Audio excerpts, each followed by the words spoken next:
Good morning, good afternoon, good evening, and welcome to Martyn Lucas Investor. We've just covered the earnings for J&J. It was a beat for them, but the stock is a bit muted at the moment. It's selling off a bit. That's typical after an earnings from J&J. It's never enough. Investors are always prepared to take the profit and drive it down and to do it again, because it's all about the dividends with that company. If you can own the stock less, cheaper, and get those amazing dividends, it's a dividend king, then that's what happens with that stock. So anyway, as you can see, we are a red day today, but we got a lot of good news to share.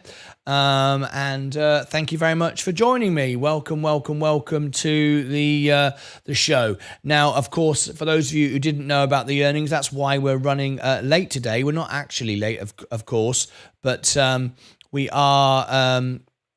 Oh, hang on a minute. Let me just read this. I've got an announcement here. Okay, that's not important. Okay, not important. I've just got a message from Robinhood. That's not important.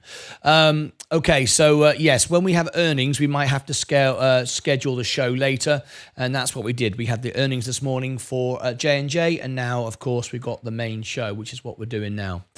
We are going to be doing a review day today. And I've got some announcements to let everyone know about as well. So if you're over on the Extra channel, you can listen in what I'm saying as well. Essentially, last night we tried to record and compose and create and record a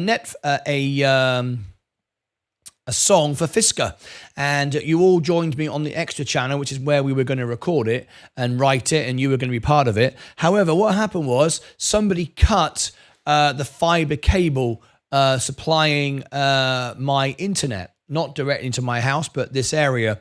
And because of that, I do have backup internet, so I was able to communicate with you, but it's not enough to be able to, because at the time, I was uploading my videos from last night. So my backup internet works and it allows me to go live, but it doesn't allow me to go live on two channels and upload videos at the same time. The backup channel is a backup channel and now allowing me to do one stream and allows me to communicate. It doesn't allow me to upload videos, go live on two channels all at the same time. So because of that, the event never happened. I did post it on all my social media, so if you are following me on X or Instagram or Facebook or anywhere else, StockTwits, everywhere else, it was posted to let you know what was going on. So I apologize for that, but that's the reason why. Okay, fantastic. Now then, we've got earnings season, and members can request their earnings they want to do. Oh, we are green now. Let's go green. Members can request with a super chat. You can ask me to go early in the morning, late in the evening. You can ask me to cover an earnings if you want to. It's members here on the main channel if you want to do that. These are the earnings I've got booked in. These are already booked in. These are what I'm providing for my members. If there is other ones you'd like me to do, then you can request me to do them. I'm doing April the 18th, Netflix. April 23, Next Year Energy. April 23, either Tesla, Enphase. Not sure which one we'll be doing after hours on the 23rd. You can decide, Tesla or Enphase. Google on the 25th, Amazon on the 25th, and Microsoft on the 25th. Again, can only do one of those. However, if they're really popular and Sensei's available, he might do the Extra channel to cover the double earnings. If we have a double earnings, you really want it, I will ask Sensei to see if he can do it for us. That would be great. Right, then we have Chevron on the 26th, McDonald's on the 30th, Coca-Cola on the 30th, Apple on the 2nd of May, Rocket Lab on the 6th, Palantir on the 6th, Nikola on the 7th, Kenvue on the 7th, Plug on the 7th, pre-market. After hours, we got Plug on the 7th, Rivian on the 7th, and of course, Virgin Galactic on the 7th. So there's a double one there. Let's see if you want a double one, I'll ask Sensei if he'll cover it.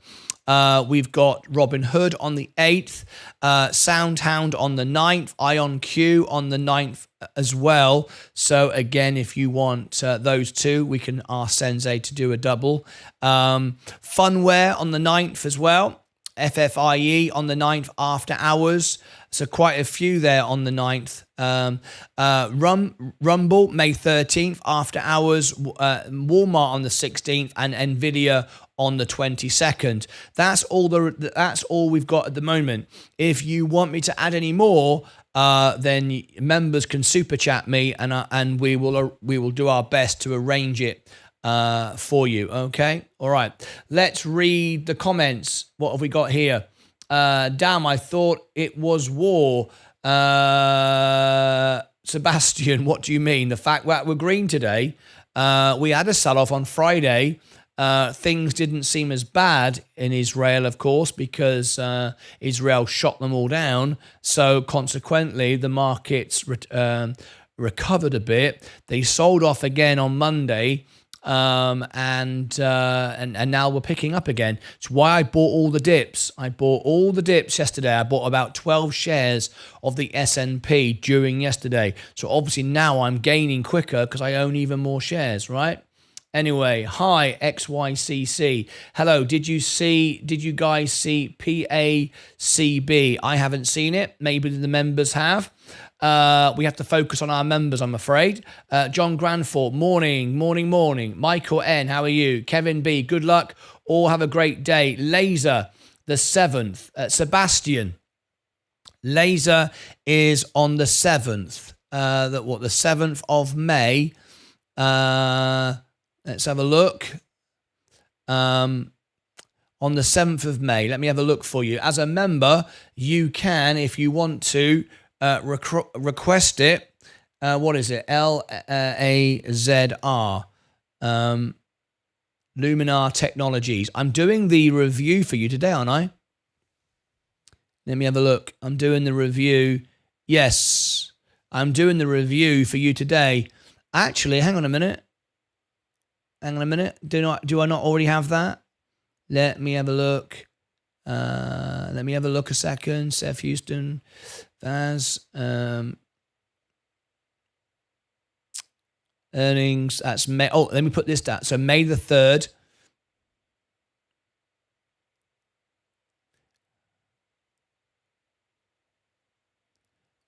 Here we go. So May the 3rd. I'm going to write this in. This is for Seth Houston. He's booked one in already. So let me cut that out there. May 3rd. May 3rd. Yeah, we can do that. That's for Seth Houston. ABR, Arbor Realty, earnings, May the 3rd. Yeah, that's in for Seth Houston. Let me just check what Arbor is. What time of the day it is. ABR, Arbor Realty. Is it pre or after hours? It is pre-market. Okay, that's for Seth Houston. He's booked that one. Right.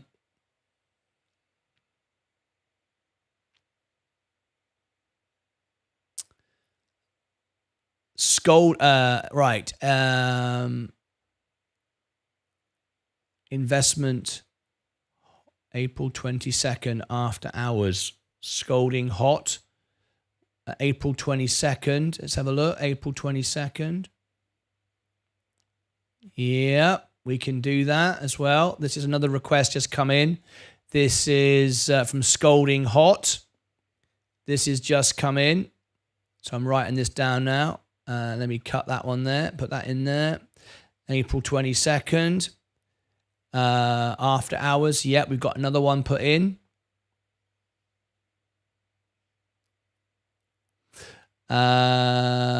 Sketchers. This is for Rallo 1.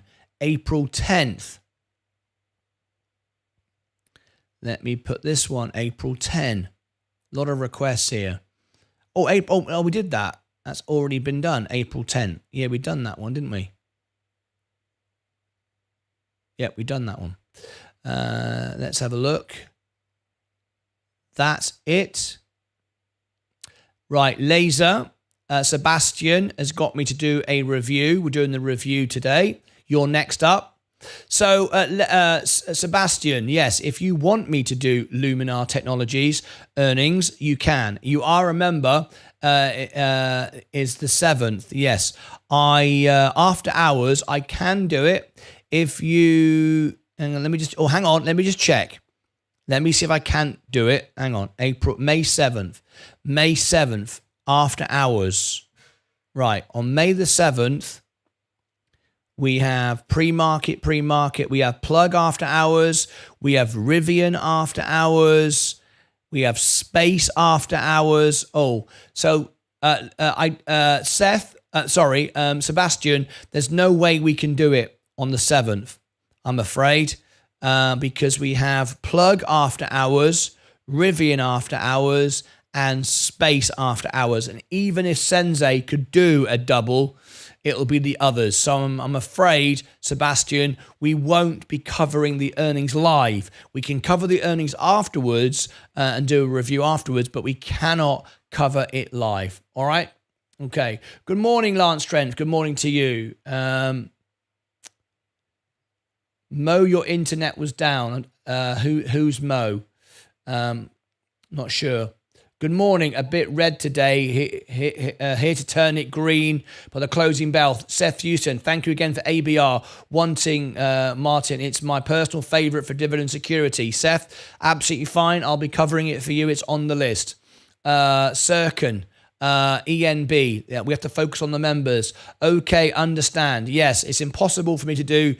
I mean, I can do an earnings every day, opening and closing bell if my members request it. And if Sensei's available and he's happy to do it, he might be able to do a double, but we can't do a triple. We don't have a third channel. All right. And there's no one to do it anyway.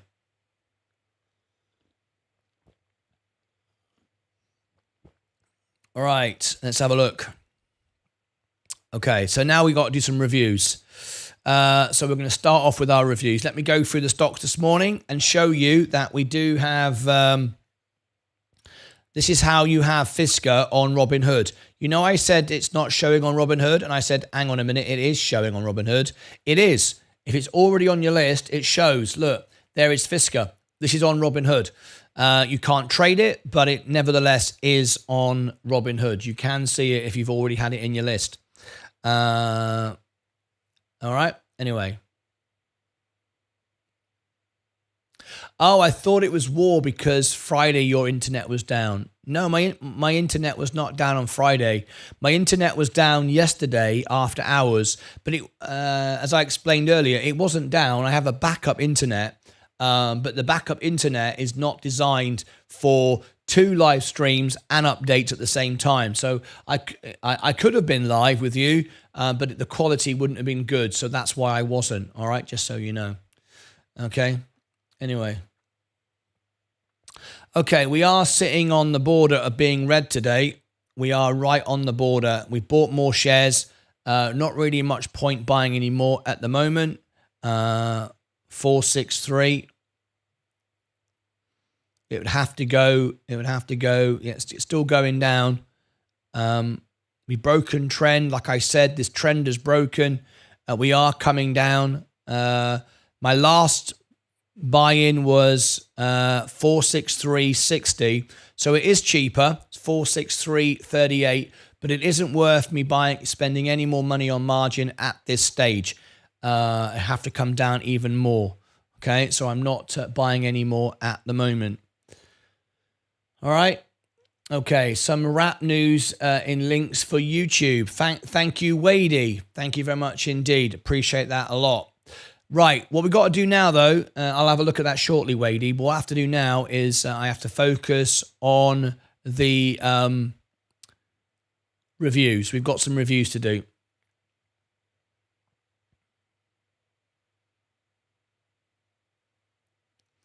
So, our first review this morning.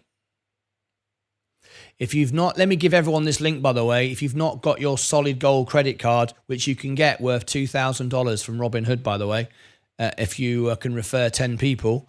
I've not been able to do it, but there you go. There's the link. I'll give it to my Rumble audience as well. I want to thank my Rumble audience today. I've now got 1,000 followers exactly today. and I want to thank all of you for supporting me. And if it continues, I will do an extra channel like on YouTube, and we'll be live 12 hours a day to support you. Anyway, there is the gold card if you want it. Right, if you are in the USA and you'd like some free stocks, I have some free stocks to give away today from Robinhood. Here is the link. If you are in the US, there is the link. If you're in the UK, I've also got a Robinhood UK account as well, and you can win shares and stocks and so on. Let me give everybody the UK one as well. If you are in the UK, there it is. I get free shares, you get free shares, and I will tell you what I've got and share with you so you know what I've got. All right. Now then, we did have a few new members join today. So here is the how and the why video. And I'd love to upgrade you on Discord. So if you'd like to be on Discord, I can do that. Make sure you watch the video so you know how to do it. Or ask me in the chat and I will upgrade you on the show. I don't think we've got anybody that needs upgrading at the moment. Let me just check and then we're going to get into our reviews. No, we're up to date, which is good. I like it. Right. So without further ado, let's start our reviews. So we've got our first one is Laser Luminar Technologies.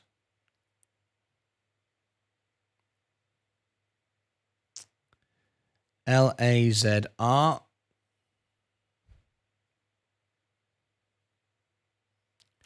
Let me line it all up. LAZR. Luminar. Okay. We'll go to blue because we are neutral for our earnings. Luminar. There we go. This is our review this morning. What is it all about? Autonomous vehicle sensor. LiDAR technology.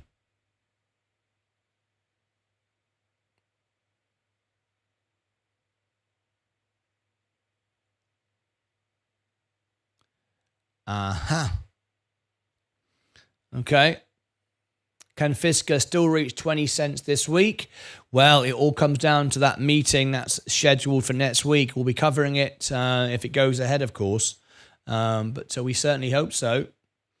Anyway.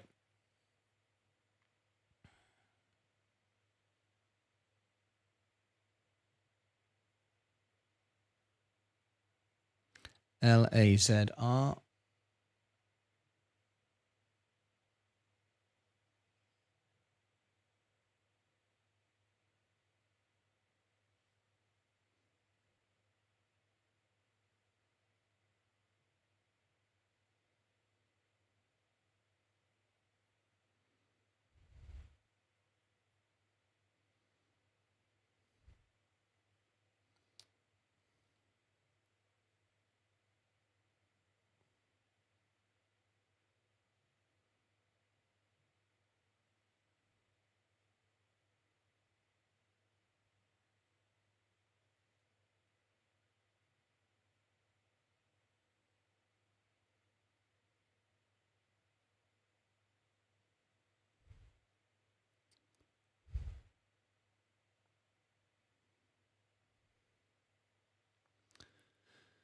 So, we're not going to have a dividend here, obviously, but we can, in fact, it's not really appropriate to do a back test against the S&P, is it?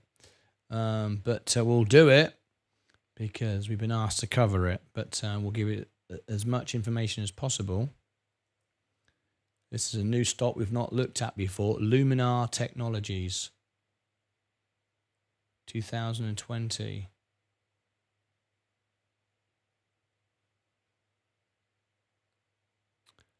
Okay.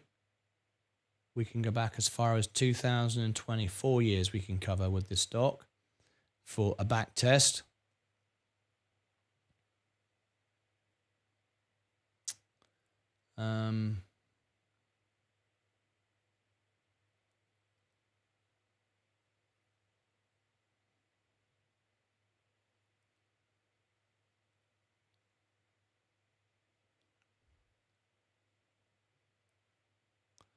Luminar. Let's look for what we can find here.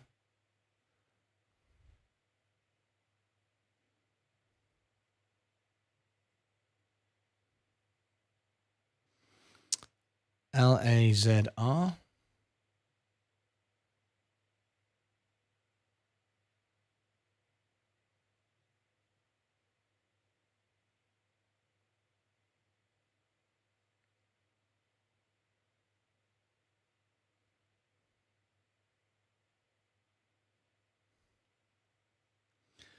Just setting up a review.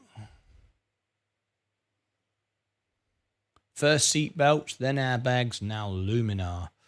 All right, let's have a look at it. Cool website. I like the way it opens up. Very nice. Very streamlined. I said that, but I can't find the links.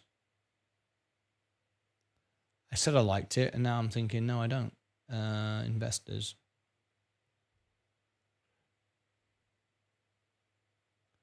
Started off good, but there's no index at the top. Okay. May the 7th. That's the earnings.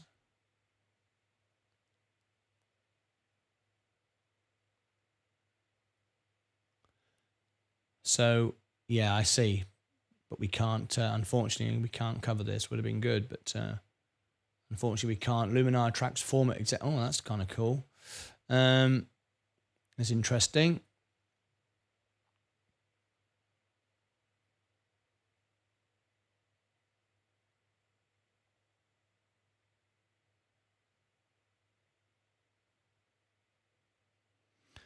Right.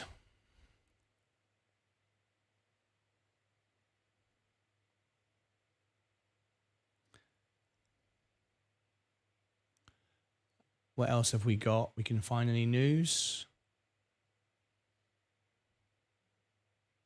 That's the latest news.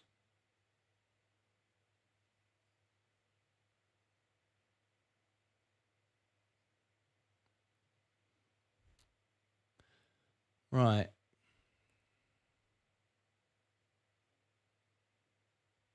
We've got it lined up.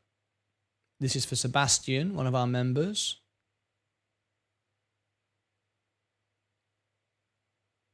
He's asked me to cover this stock. This is what we're doing.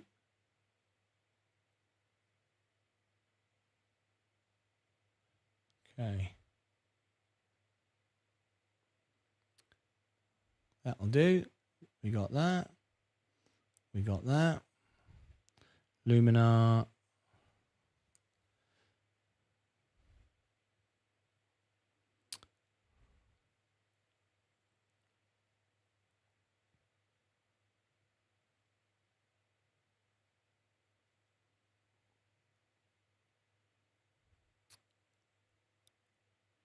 Right, I think we're good to go.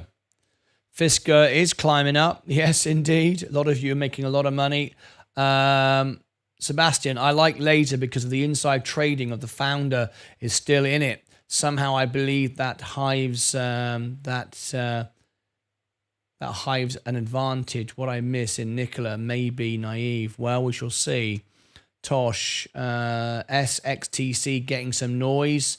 Fisker climbs up. Any news in regards to cannabis legalization? Nothing yet. I'll keep you updated as soon as there is.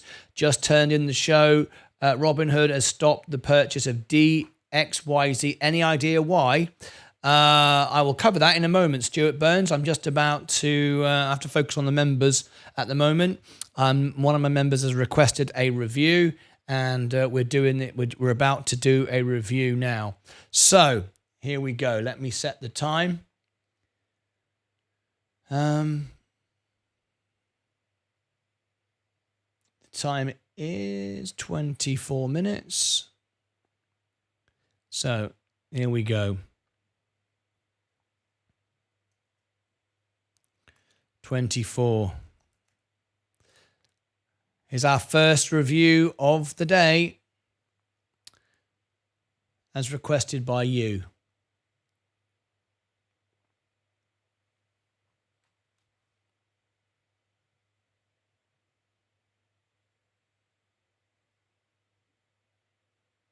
Okay.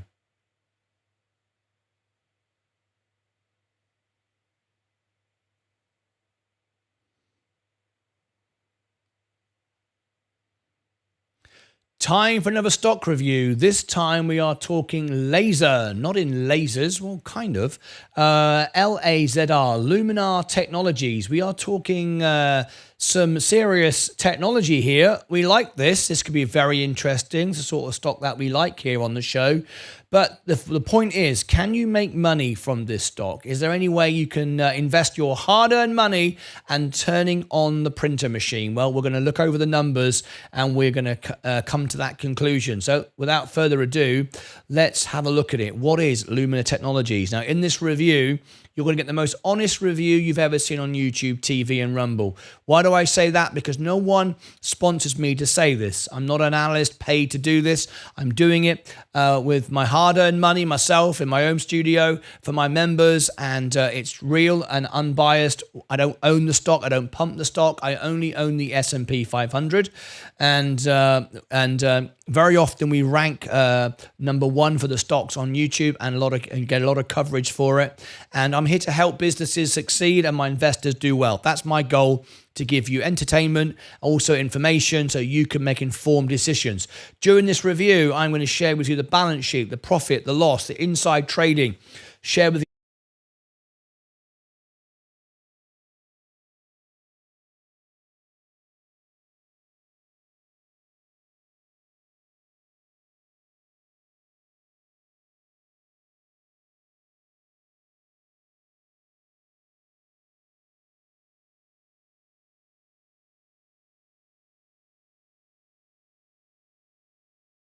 and should you buy this stock? Is it good?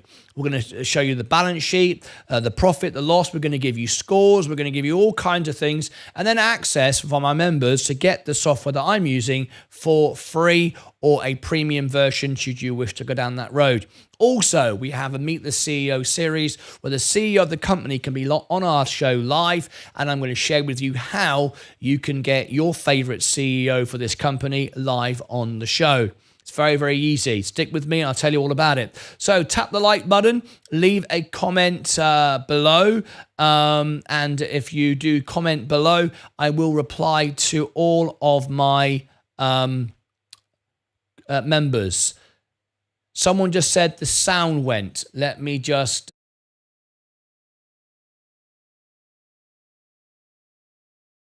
when I went over there, did it? Okay. We had a technical issue there. That's better, right? You're absolutely right. Okay, we're good there.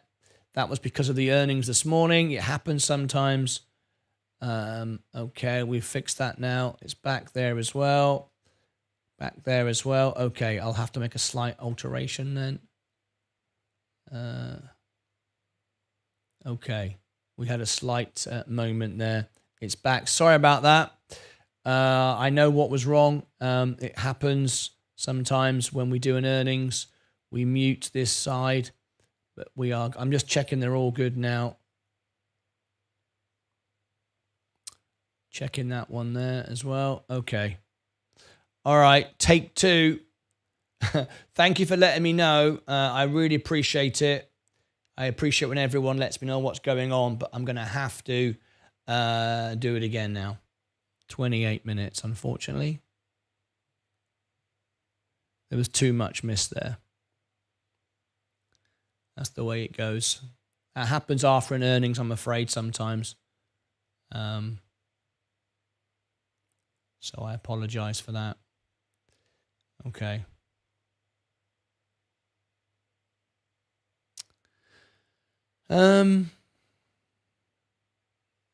Okay. Try that again. Thank you for letting me know. I really appreciate it, but we're gonna have to start that again.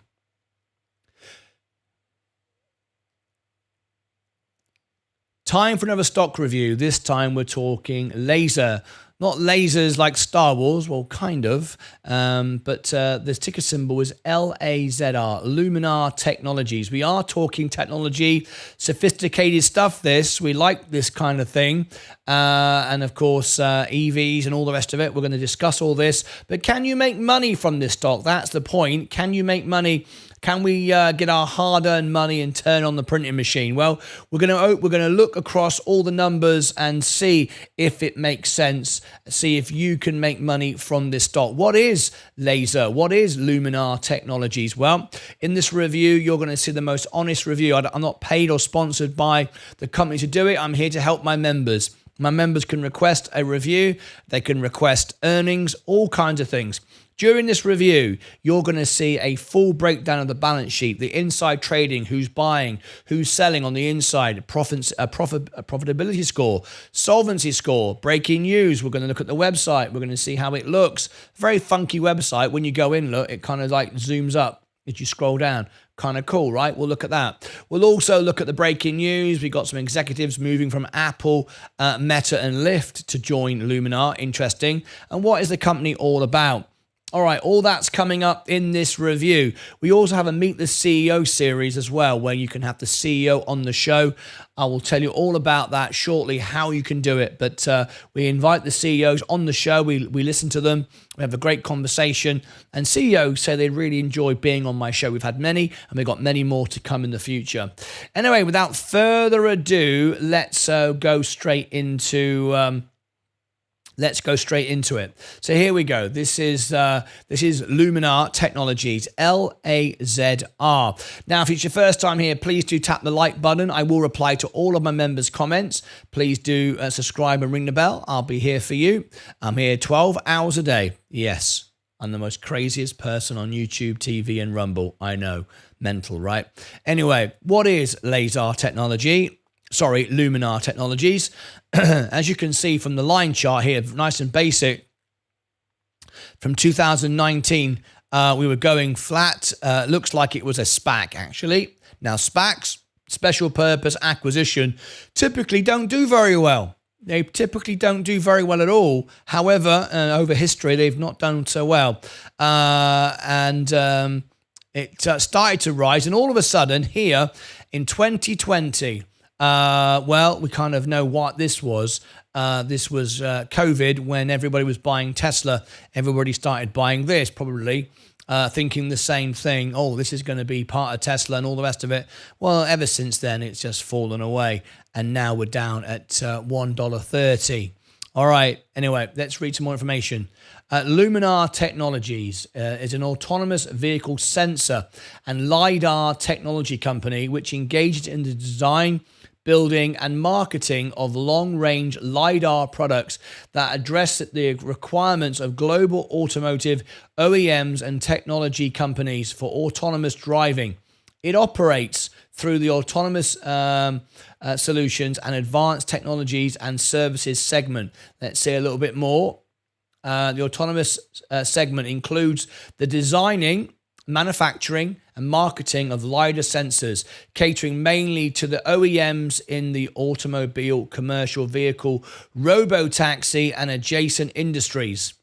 The advanced technologies and service segment provides semiconductors and related components, as well as design, test and consulting services to the autonomous solutions segment and to various third-party customers, including government, agencies, defense contractors in markets generally unrelated to autonomous vehicles. The company was founded by Austin Russell and Jason Eichenholz in 2012 and is headquartered in Orlando, Florida, the United States. LAZR is the ticker.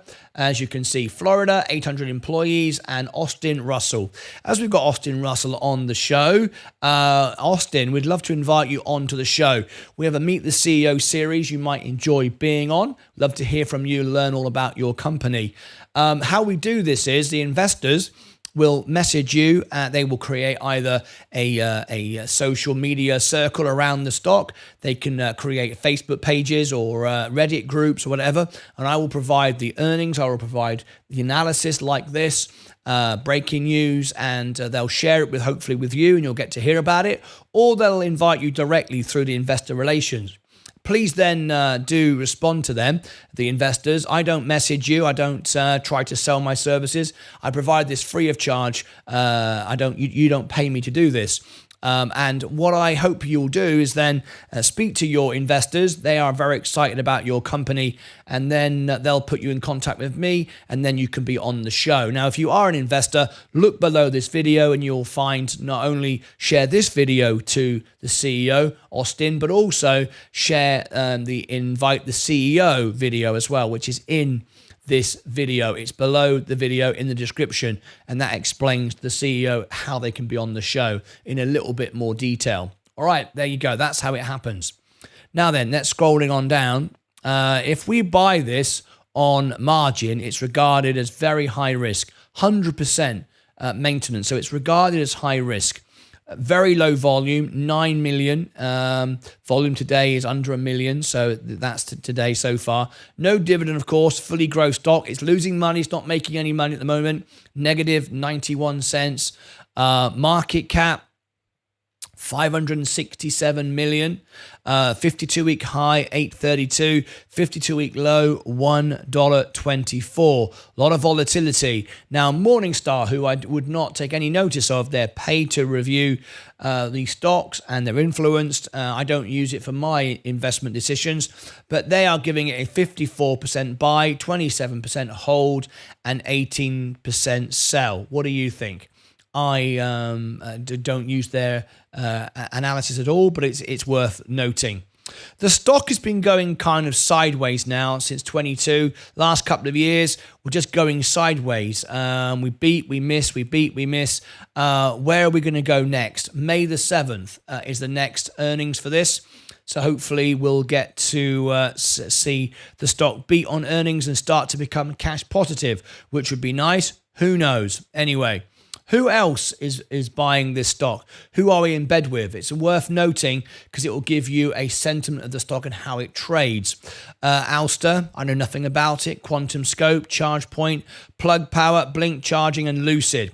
Now, these three I've reviewed. These three I know a bit more about. Plug Power is great for hydrogen, great company. However, a lot of Russian oligarchs, a lot of gamblers and people that are trying to manipulate the hydrogen business. They threatened me. They came on and all sorts of horrible stuff and very aggressive behaviors. So the market, this is the sort of people that buy this stock. Not all, of course. Some great people, I'm sure, invest in this stock. But however, it just means that this stock, because people that buy Plug and Lucid again, very same thing, very aggressive, a lot of shorters, a lot of very unpleasant, aggressive people because the stock is basically rubbish. It's a great car, but the business is rubbish. Peter Rawlinson's taken all the money, paid himself just to take it private, and the shareholders are just ridiculous for putting up with it, quite frankly. But there we go. So that means that this stock will be volatile because it's in bed with some very volatile company. And we can see that if we actually zoom in a little bit, we can see it's up and down, well, like all stocks are, but it's continually trending down, but it's just people just keep trading out of the stock. Essentially, people keep trading out of the stock. Can it make money? I personally don't like buying penny stocks. I prefer quality all the time. I don't think cheap is always a good thing, but there you go. Let's have a look at it. This is just the start of the review. Let's scroll down. What else we can see? Right, let's go now over to the website. Before we go into the numbers, the balance sheet, the profit, the loss, all of that, please do tap the like button and subscribe and ring the bell would be very nice as well. All right, there we go. Fantastic. Let's go over now and have a look at what the companies say about themselves. So, enabling the world's first autonomous solutions. Luminar Technologies is revolutionizing transportation through our LiDAR autonomous driving technology built from the chip level up. Starting in 2012, our LiDAR technology meets the demanding performance, safety, and cost requirements to enable level 3 through level 5 autonomous vehicles in production. We are best in class in enhancing driver safety, whether it's driver-assisted or self-driving technology through our innovative LiDAR hardware, software products. Okay, this is how the website looks. You can see a little bit more about it, from seat belts, airbags, and now to Luminar. You can see how it works, what it's all about. This is what the cameras and sensors see, of course. It's applied on trucks. A safer world driven by Luminar. Let's have a little look to the left. Oh, hello. Drag to the right. Not sure how that works. It says drag. Oh, there you go. Oh, I see. That's an unusual website. Look, you just sort of click on it and it's like a little mouse. Very peculiar. Anyway, do you like that? I don't like that. I think it's a bit clunky. But anyway, there you go. That's just me. Scroll down. We're ready to roll out. Start of a new era. Very strange website, the way it behaves. It's like, how do I get around this? Ride with the best. Volvo. So Volvo are using this product. Let's scroll forward. There we go. SAIC Motors, they're using it. Polestar are using this product. Volvo, we've covered that one. Of course, not Tesla. Tesla have their own way of doing things. They don't believe in LiDAR. Anyway, let's have a look at this. This is interesting. You might find this interesting. Just some breaking news a few days ago. Luminar attracts former executives from Lyft, Apple, Meta, Microsoft. Interesting. Let's have a little look down and see who's joined the team. A leading global automotive technology company today announced 2 new key executives hires to help guide the company through its next phase of rapid growth. Dr. David Foster joins Luminar as the Executive Vice President of Engineering. Dr. Foster's extensive experience includes executive and leadership positions at Lyft, Apple, Microsoft, and Amazon, and other innovative technology companies. Throughout his career, Dr. Foster has successfully launched groundbreaking products from concept to high volume production, including such iconic devices as iMac, MacBook, MacBook Pro, Kindle, and Kindle Fire. It's always worth knowing the people that are working for the company, because at the end of the day, that's who you're investing in. You're investing in people, great people make a great company. Very, very nice. So we'll just scroll down a couple of the headlines. John Pinette is joining the team. He is from Meta. What was he known for? He was John. Sorry, I beg your pardon. I'm trying to cut through. I'm trying to cut through it, and it's probably best not to. Just read the whole thing. John served as head of communication at Gates Ventures, where he managed Bill Gates' executive communications and helped to launch his popular blog, The Gate Notes. Additionally, John led the Asia-Pacific communications team for Google and held various senior communication roles at Microsoft. He holds degrees in philosophy, history, and theology. Okay, and David and John are joining Luminar at a key moment for the company as we move to production and deployment of our LiDAR technology on broadly available passenger cars, industrializing a complex safety-critical technology at scale in the automotive industry requires a unique skill set. It calls for a special combination of businesses and engineering excellence, which David has repeatedly demonstrated in prior roles, as our technology will soon be on passenger cars. All right, just a little bit of news there, but let me now go into what's most important. We got an idea about the company and what they do. Let's look at the numbers now. Can you make any money from this stock? Does it add up? So, does the money add up? Are we going to make any money? So Jordan Smith, before you get your credit card out and decide to buy this stock, we need to look over the numbers. So do the numbers make sense? Let's have a look at it, starting off, of course, with the intrinsic valuation. Let's do that right now.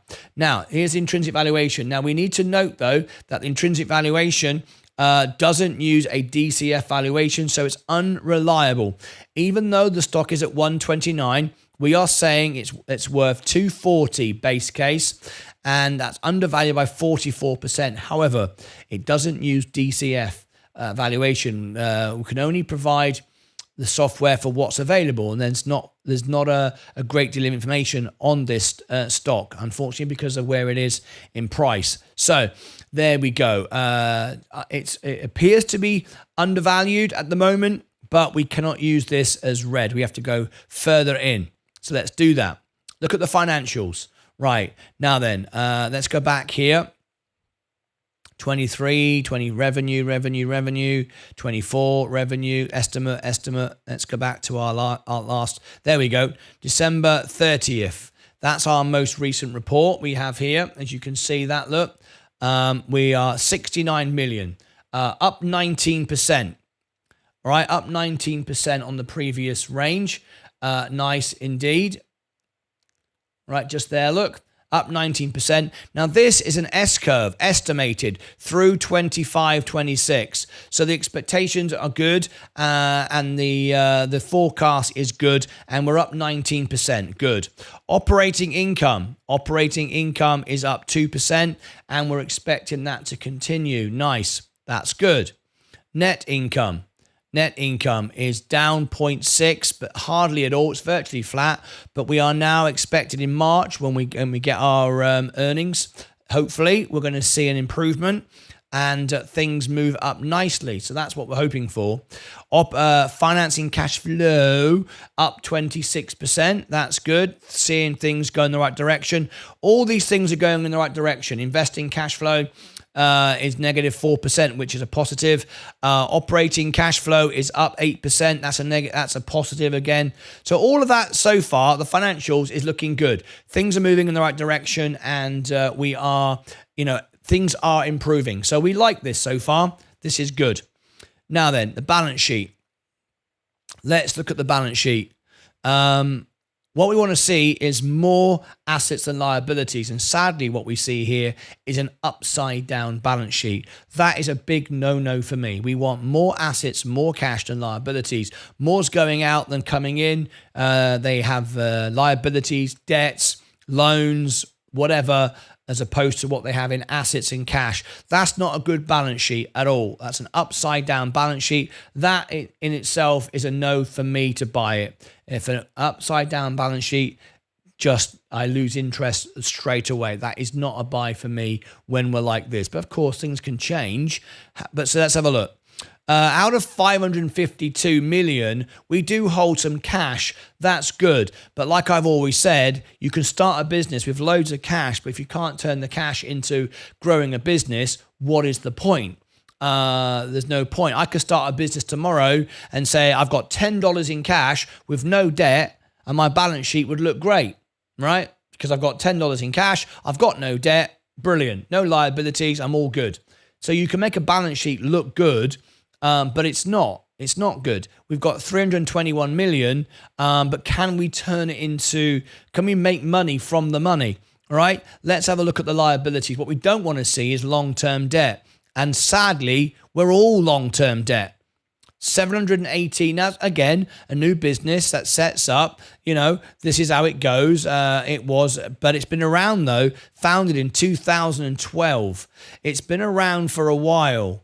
Let's not get, been around for a while, 12 years in fact, and yet we still have an upside down balance sheet, and we still do have 614 million, which equates to 85% of our liabilities. Now, why that's bad is because it's not outstanding bills or whatever, it's long-term debt.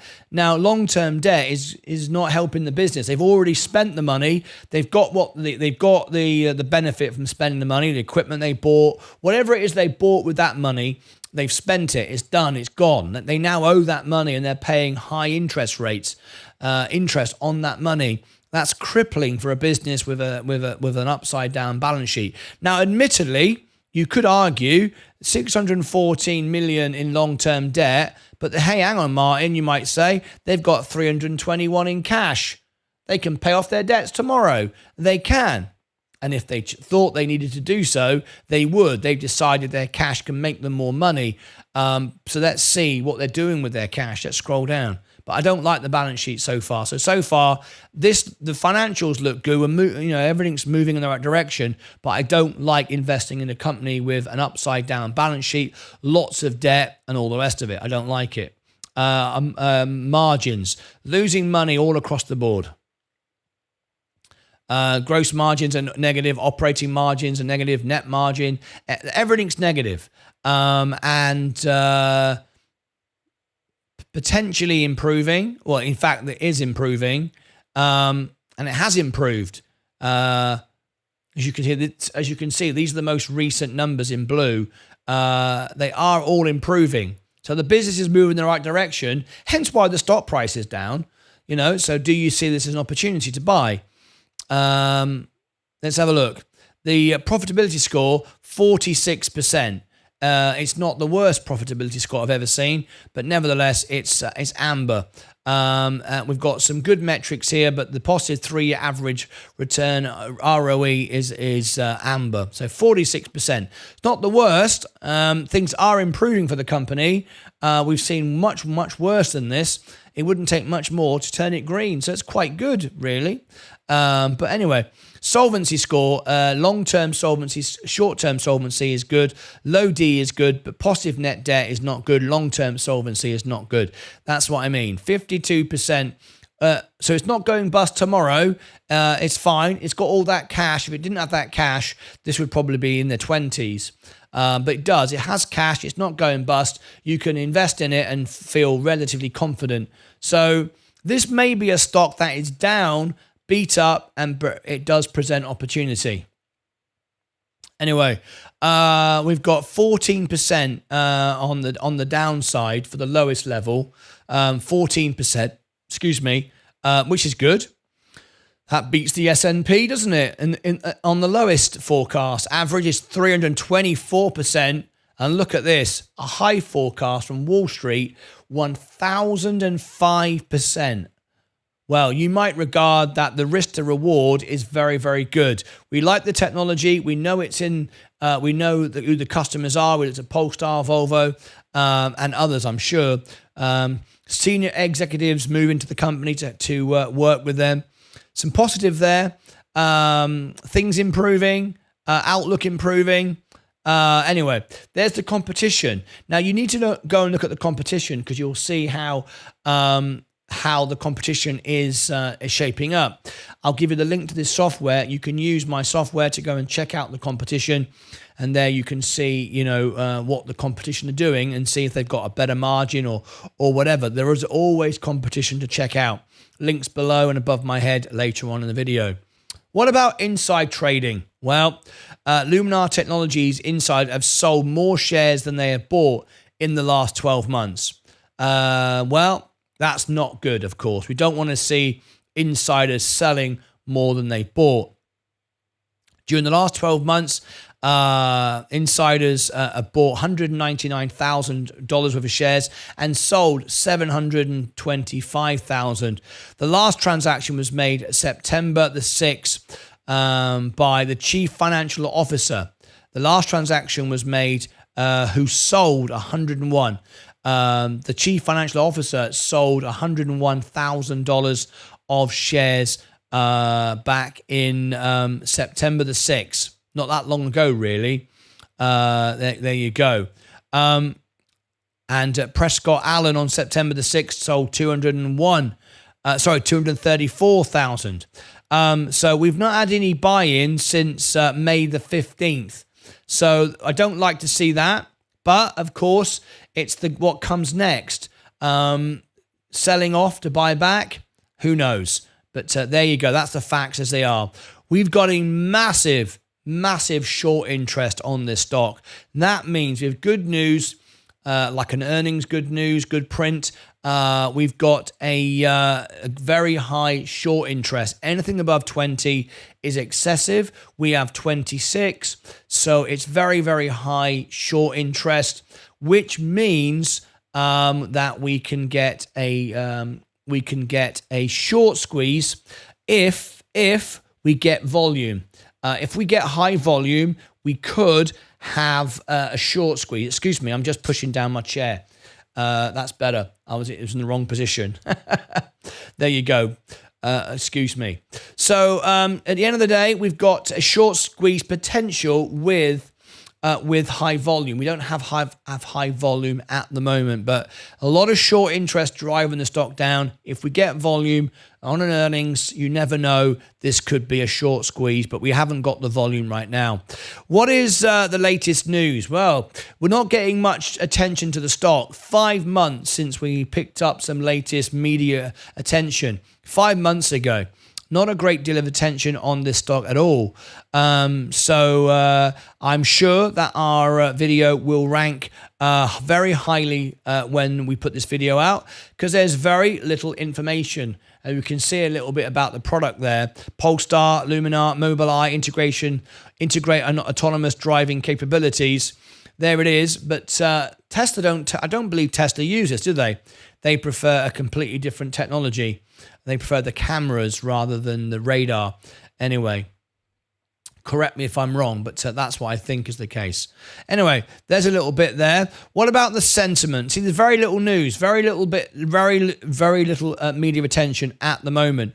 Over the last 90 days, we've had positive news of 35%. Over the last 30 days, that has decreased to 20%. The last 7 days, it's just negative or neutral. And today, we've just got neutral news. So not a lot of interest on the stock. Not many people paying much attention to it, which could present opportunity, of course. Now, the last thing we want to do is have a look at the back test. So please do tap the like button if you like this, and subscribe if you want more information. If you'd like to become a member of my channel, you can have a review just like this, and I can do the same thing for you. All right, let's have a look now at the back test. Now, this is very, very important because the S&P 500 is regarded as the best benchmark. Most hedge funders, managers can't beat it. And there you go. So I like to invest in it and use it as a benchmark. If you bought back in 2020, 4 years ago, Luminar, that's in blue, you can see in 2020 it went berserk. It went berserk because it was a SPAC. I think it was a SPAC. It looks like it was. And it was at the time that everyone was buying Tesla. Everybody thought, right, this is the future. Buying LiDAR, and of course, Elon Musk doesn't use it. He's in the cameras. I'm pretty sure of that. As we can see, it popped up for that reason, which is a macro condition at best, because we've had stimulus checks. We've got COVID, we've got Elon Musk, we've got Tesla. Boom. When we realize it's nothing to do with Tesla, straight back down, and it's been going down ever since. So I've always said I don't like stocks with macro EVs, and COVID isn't going to probably happen again. So that's what drove the stock. So that catalyst is gone. Upside down balance sheet. EVs cooling down, penny stock, lot of debt. Well, let me give my final thoughts on it. It's not a buy from me. It's interesting technology. I like what the company are doing. We do have a lot of short interest. We could get a short squeeze with volume, but we don't have volume.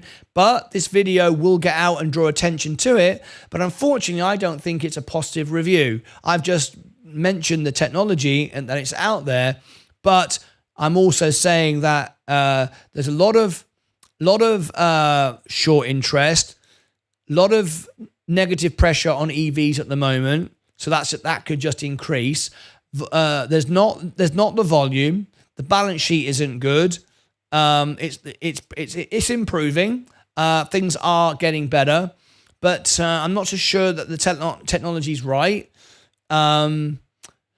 It's at the point of moving down into under $1 where it'll be delisted, then it'll have to be reverse split, and that never goes well. So I can't honestly say it's a buy from me. Even though I'm interested in the technology, the only thing that's going for it is the potential, because there's no interest, no media we might be able to draw some attention to it. And Wall Street are giving it a massive 1,005% target within 12 months, which is very, very nice indeed. So, what do you think? I don't know. Maybe. Anyway, there you go. Click above my head. It's not a buy from me, I'm afraid. It's one for more. It's further research. Go below in the description. You'll find the link for Meet the CEO. I'd love to meet the CEO and perhaps we could learn more about it. But right now, it's not a buy from me. Absolutely not. So the link's above my head. If you want alpha spread, down below in the description, you can get a discount. Or if you decide for the premium plan, which is what I use, you can get a lifetime discount of that. Over here, more reviews. I've done many reviews, way over 100 reviews now. And if you're a member of my channel, you can request a review as well. All right, that's it from me. That's Luminar Technologies. It's one for research. I like potentially the industry. Not so sure that the technology is the right way forward. Elon Musk doesn't seem to think so. It's one. It's food. It's food for thought. It's not a buy from me today. Until next time, as always, take care of yourselves and each other. All right, let's go back to the main portfolio. We are down. Let's read some of your comments that I may have missed.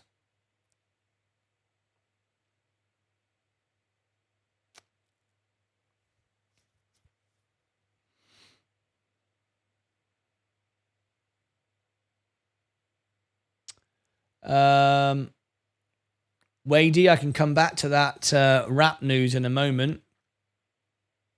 Can Fisker still reach 20 cents? And it possible. I like Laser because of the inside trading and the founder is still in it. Somehow I believe that hides an advantage. What I miss in Nikola may be naive. SXTC getting some noise. Fisker climbs. Any news regarding not yet? Just turned in. Just tune into the show. Nothing there yet. Luminar is bored. Luminar is bored. Not sure what that means. Thanks. Love your show and the information that you provided. So thank you, Stuart. My absolute pleasure. Love to have you here. Where are you from? Love to get to know you.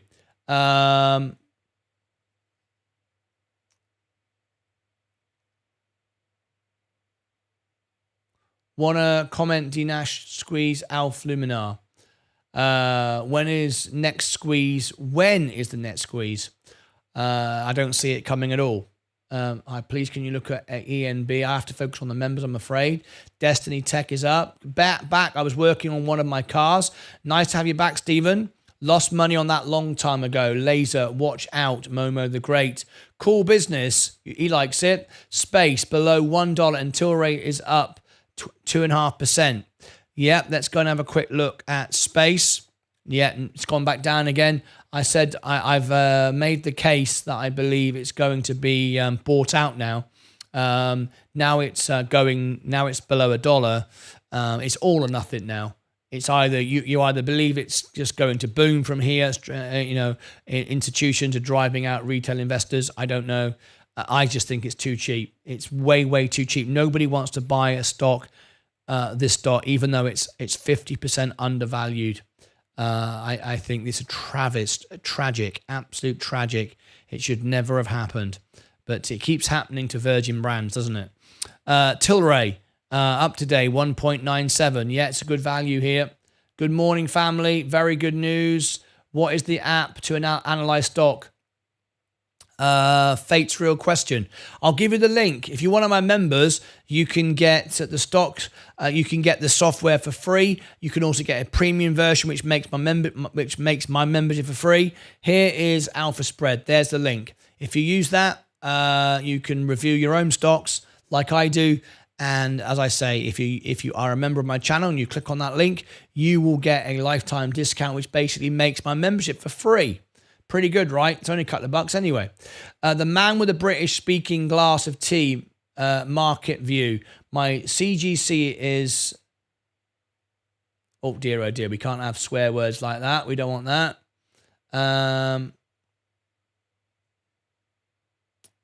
raised in crypto, came back to become a I'm not quite sure I know what that means. I just put £200 in because ML told me to. I just put £200 in because Martyn Lucas told me to. I didn't tell anyone to do anything. What have you bought for £200? I mean, what have you done?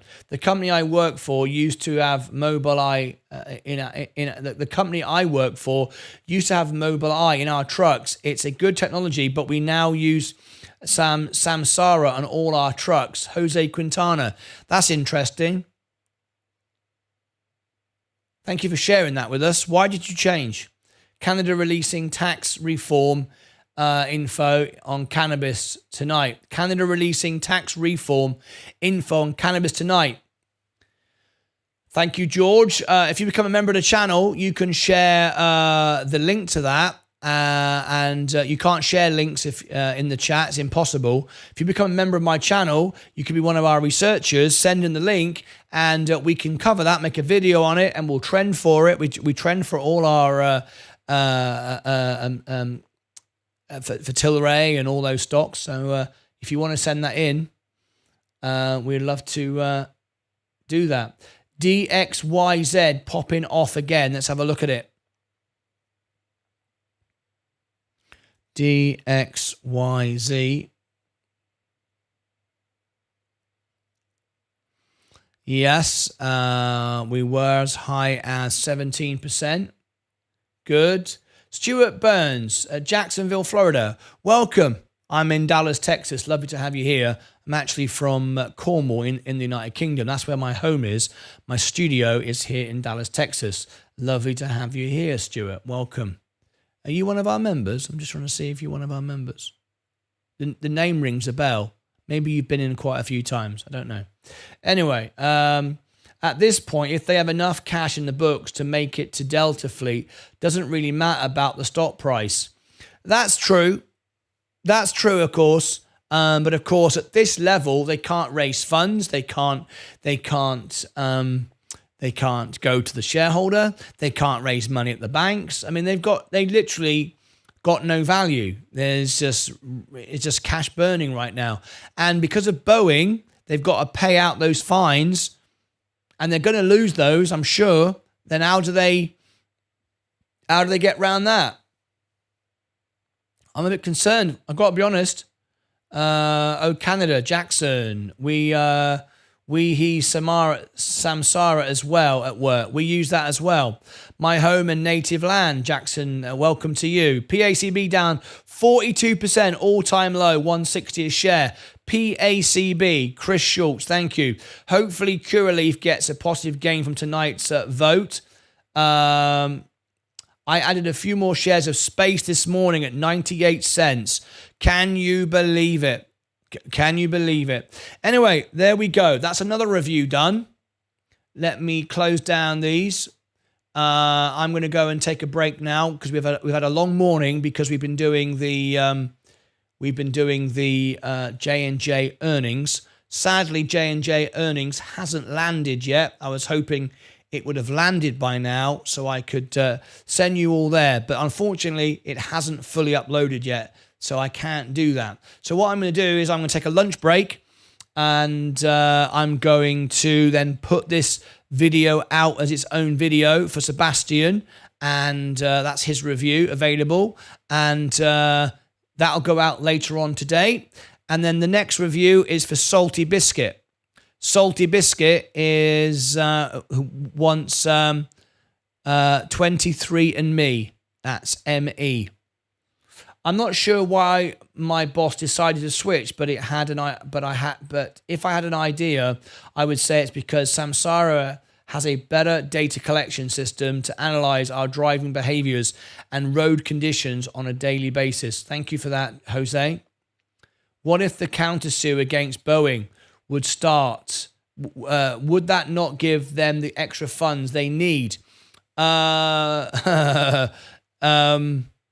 If they sue Boeing and win, yeah, I guess. They're not going to win, though. I don't think for a minute they're going to beat Boeing. Boeing can bury them in litigation. They've got more money. Boeing haven't done this to lose. Boeing are going to win, in my opinion. Boeing are going to win. Just my guess. I don't know how. I don't know really how. Virgin Galactic win this. I know what you're saying, but I mean, suing Virgin Galactic, suing Boeing in the hope they'll make money from it. I don't think that's Seth. I don't think that's the reason.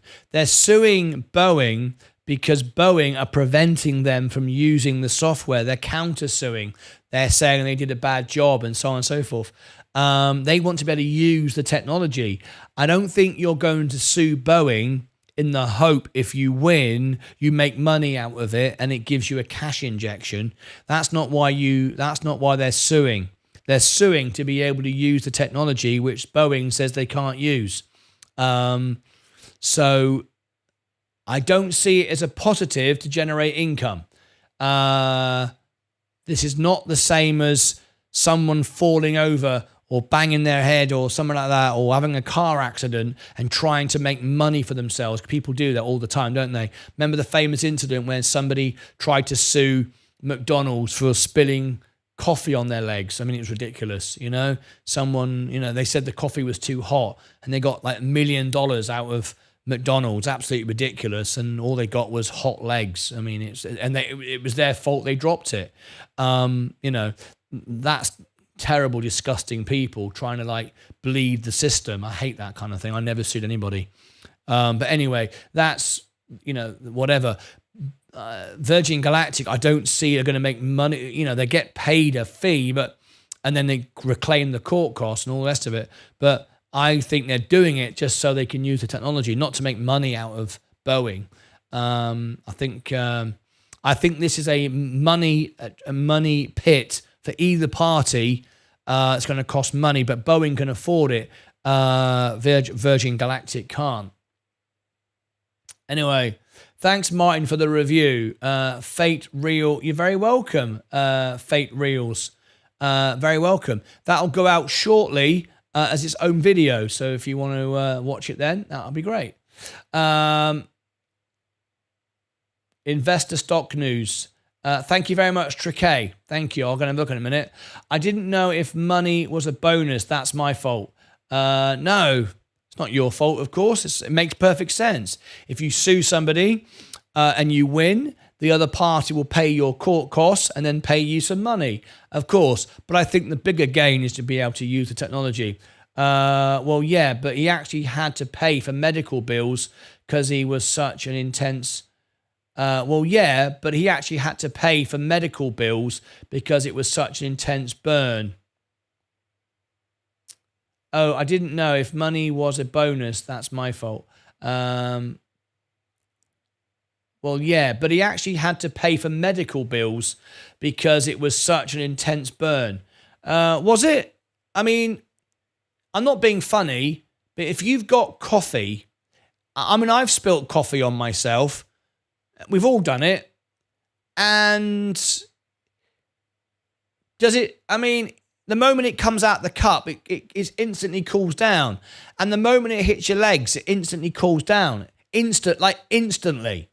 You know, if you burn, I mean, the end of the day, what happened was, in this instance, they claimed that the coffee was too hot. Right? I mean, the person spilt the coffee on themselves. McDonald's didn't throw the coffee at them. They didn't reach out of the little drive-through and throw the coffee at them. This was somebody being handed coffee. The person dropped it on themselves and then sued McDonald's because coffee fell on themselves. I'm not being funny.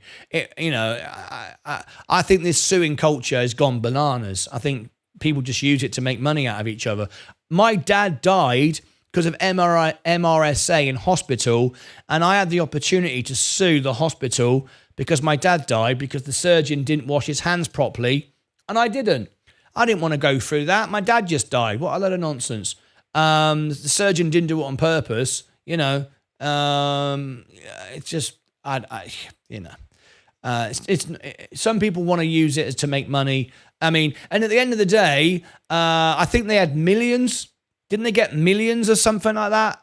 Millions of dollars out of it. I mean, millions of dollars for a bit of coffee on your leg. I mean, I've spilled coffee on my leg. It's burnt my leg, and it's all right by tomorrow. And I want millions of dollars. I mean, that's ridiculous. Yeah, absolutely flipping bonkers. Anyway, that's just me. No, I get where you're coming from. It's definitely stupid, but the coffee was like 200 degrees hotter than a standard coffee maker. Oh, was it? Okay. I mean, I don't know. I'll tell you something that happened to me. This is a true story. I went to Panda Express. This is how crazy it is in America, right? With people scared of being sued, right? This is a true story. Happened to me about 4 or 5 years ago here in America. I drove up to a Panda Express, Chinese takeaway, right? I drove up to it. I got out of the car and I ran across the grass to get to the front door of Panda Express. This is me running across the grass. Panda Express didn't make me run across the grass. This is me, my own free will, running across the grass. As I ran across the grass, which is their property, towards the front door of the Panda Express, there was a hole. There was a rabbit hole, a mole or a hole, whatever. A rabbit or a mole had made a hole in the ground.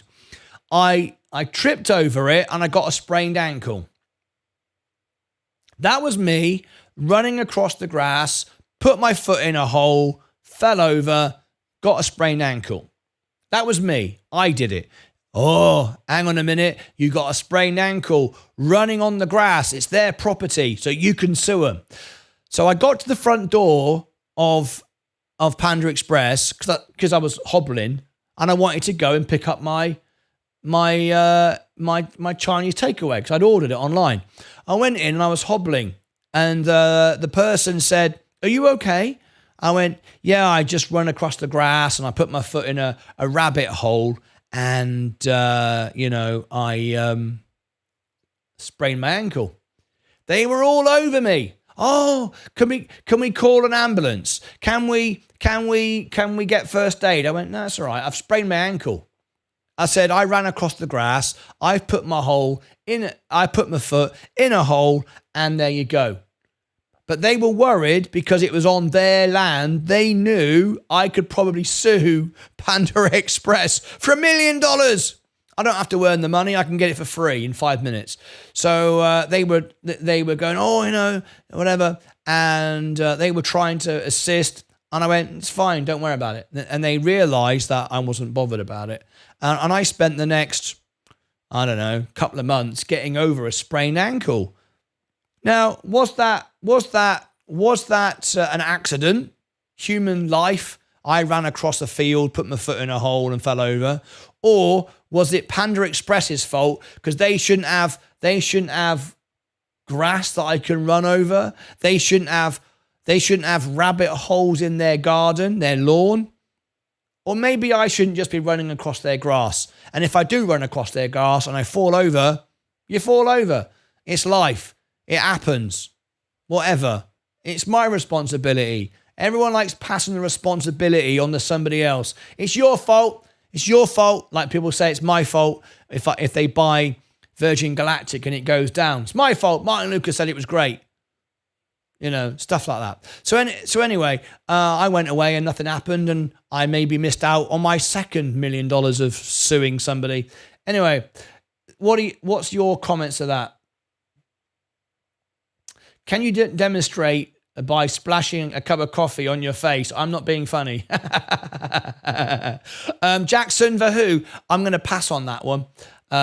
It was even one step further, and that's the reasoning why there is caution it was even one step further, and that's the reason why there's a caution hot label on the coffee. It wasn't on there prior, and that's what they sued for. They sued because it wasn't written "it's hot" on the cup. How stupid is that? How stupid are people? Right. First of all, I know coffee's hot. I don't need a label to tell me. And if I do need a label, I need to sort my life out because there's something wrong with me, right? Not the makers of the coffee, all right? I mean, if you're grown up and you've gone to McDonald's, I think you know that coffee's hot.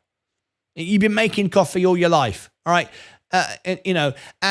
And how does the label on the outside stop me from spilling it all over myself? It doesn't.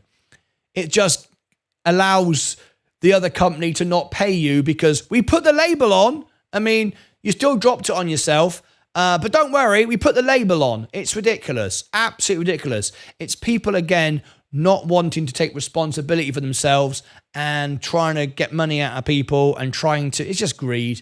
It's just nonsense.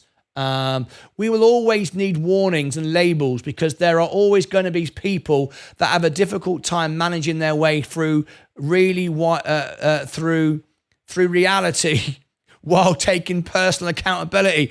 Yeah, I mean, it's like, do not let your child drink bleach. You don't want to drink this. Really? I was thinking of going to the fridge. In the fridge, I've got some water, milk, squash, Coke, orange juice.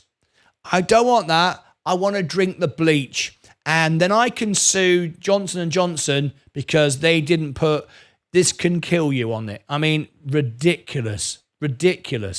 Anyway, Panda Express, negligent on grass maintenance, hazardous conditions. It's their responsibility to keep it free of obstacles. I was running over the grass in the dark.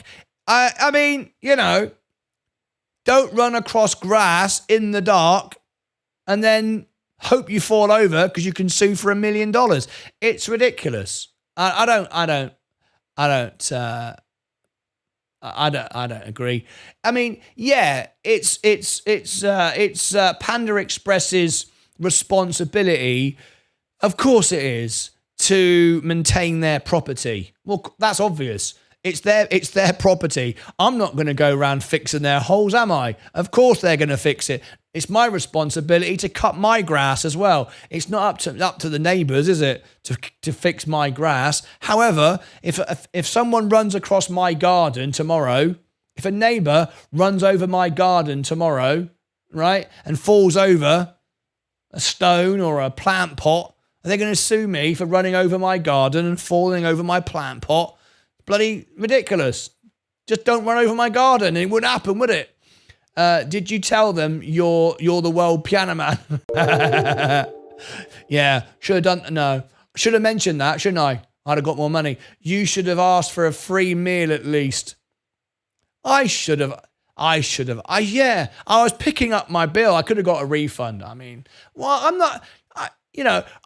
I don't want to take advantage. That's what it comes down to. I don't want to take advantage. I mean, that's what it boils down to. Do you want to take advantage of somebody? That's what it comes down to, isn't it?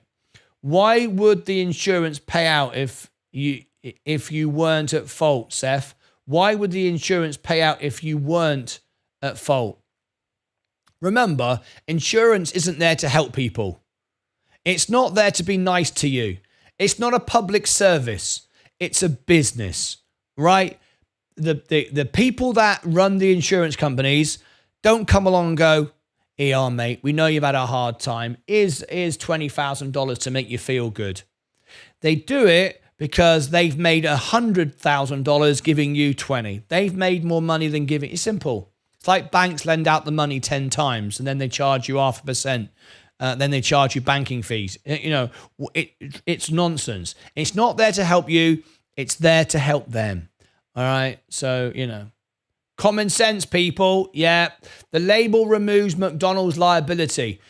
Yeah, it does. You have to have a label. So I'm going to say right now, ladies and gentlemen, I'm going to put a label right across my head in case anyone can't see it.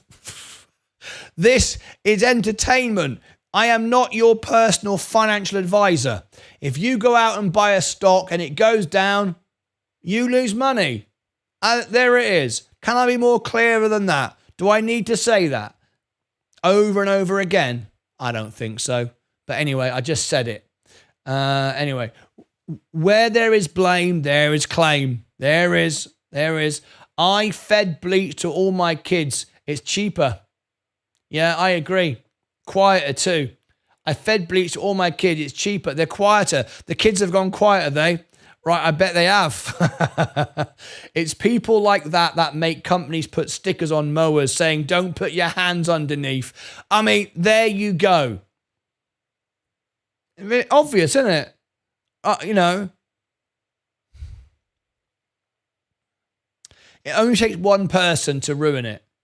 It takes one person to ruin it. I'll tell you another true story, all right?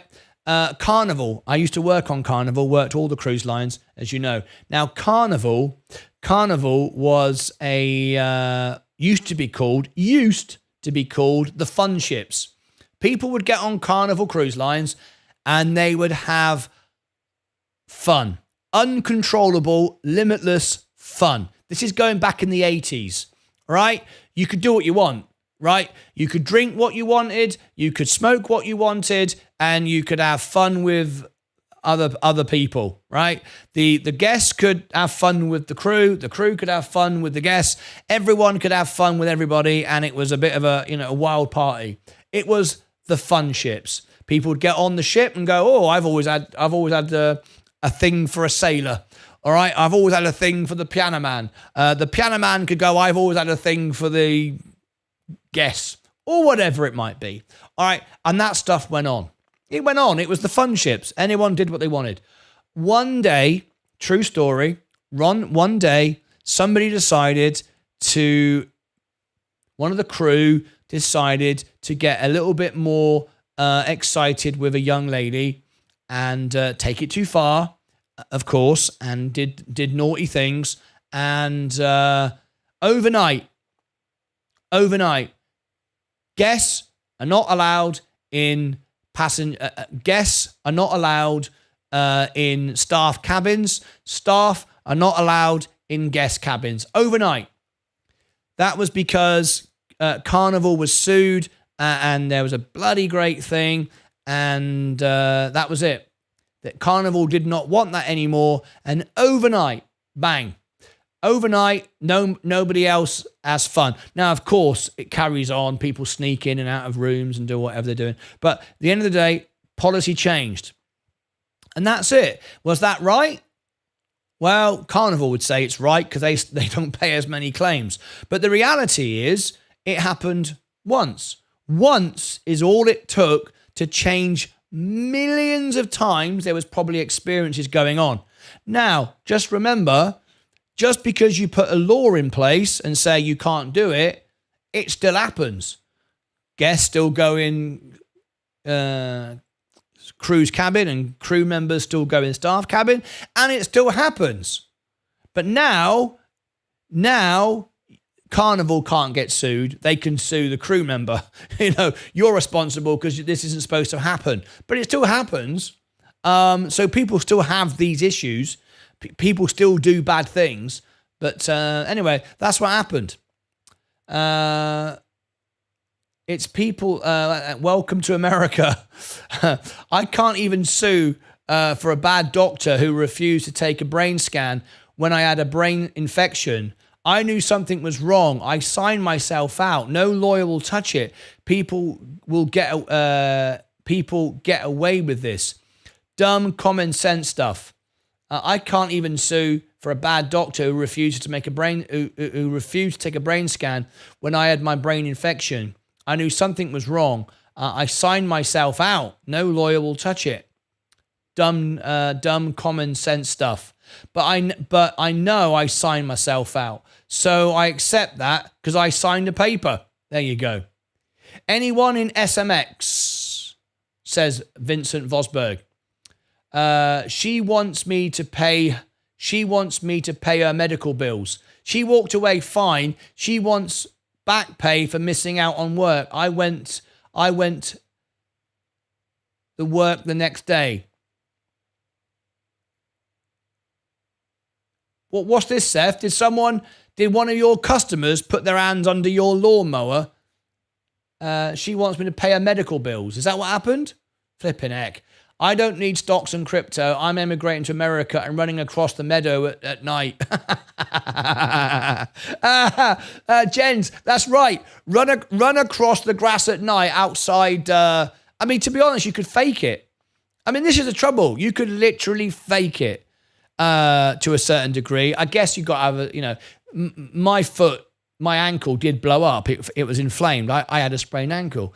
If you run into a Panda Express and roll over on the floor and go, oh, my leg, you probably will get something, but you won't get a lot unless your leg is actually broken or sprained or whatever, because they know that. They know people do that, but they'll probably give you a free meal. So if you want a free meal in America, run into a shop, into Panda Express, roll over on the floor and go, oh, my leg. They'll probably give you, but mind you, though, they probably don't want to give you a free meal, because if they give you a free meal, it admits guilt, and now you can sue them for millions. So you got, I don't know how that would work out. Martyn, not financial advice, disclaimer, banner at the beginning and end of your videos is important. Better to be cautious and then regret later. Jackson Vahu. Do you know something?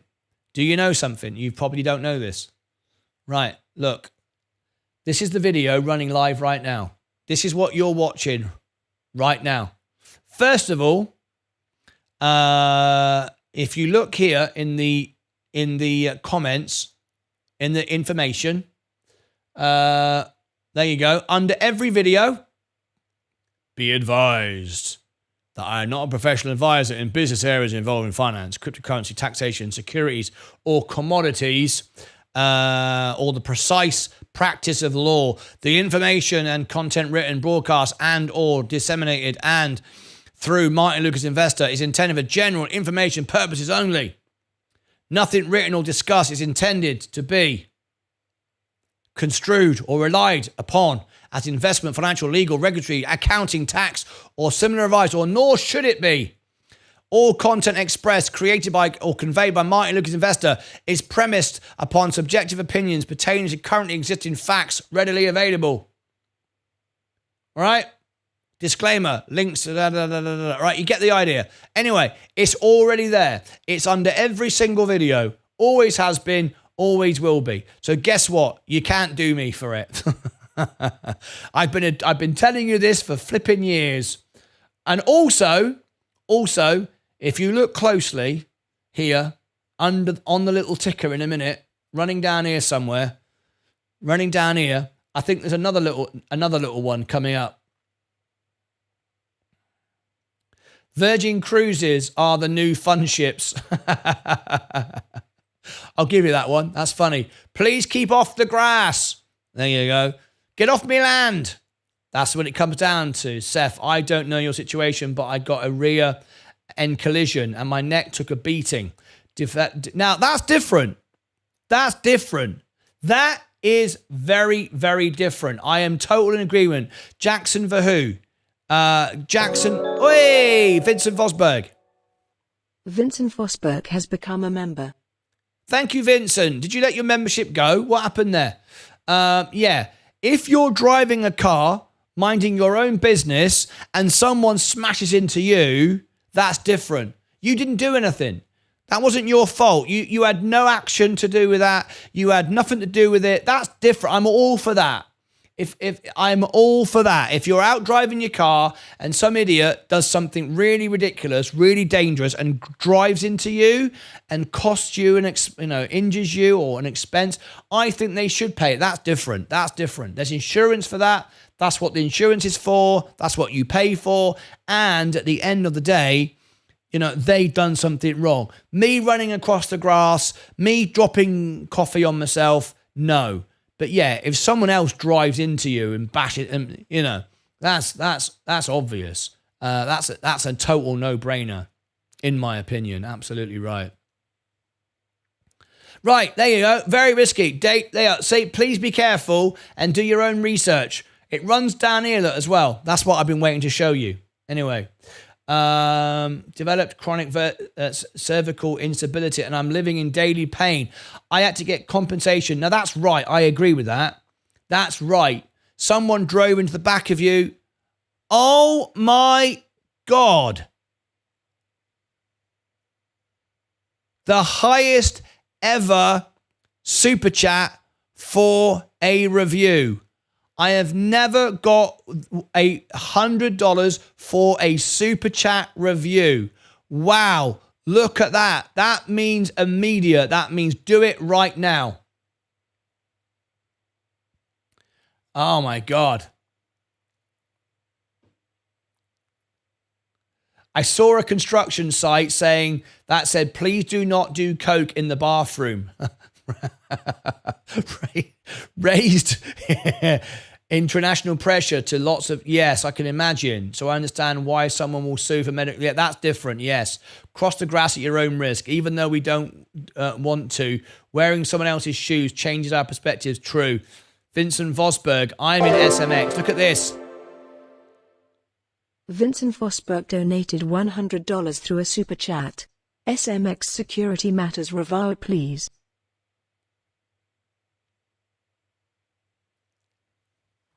Wow. That is the highest super chat I've ever had for a review. Better be a good one.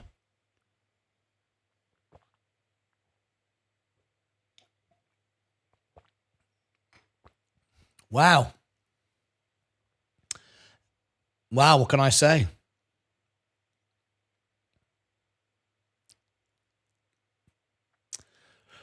Okay. Vincent Vosberg, I'm blown away. So, as we do have such a big review, such an important one, we're going to do it straight away. Vincent Vosberg, as you have given me such an amazing super chat, are you a member of Discord? Are you able to send in the links that you want to see? Are you able? Do you have access to Discord right now? Are you? Because I can upgrade you. Obviously, you are a member. Are you on Discord? Because obviously I want to include the links that you want in this review. With such a big super chat, I've got to make sure that you get the things said in the review that you want to see, right?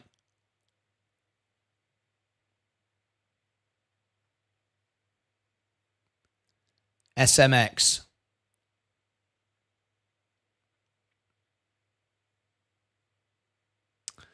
So, I do. Okay. You do have access. So what I'd like you to do is here's the link to Discord. Go to Discord now. And go links for YouTube. I want the things, the news that you want spoken about. When someone gives me such a good super chat like this, I have to make sure that we get the things that you want mentioned, okay? So,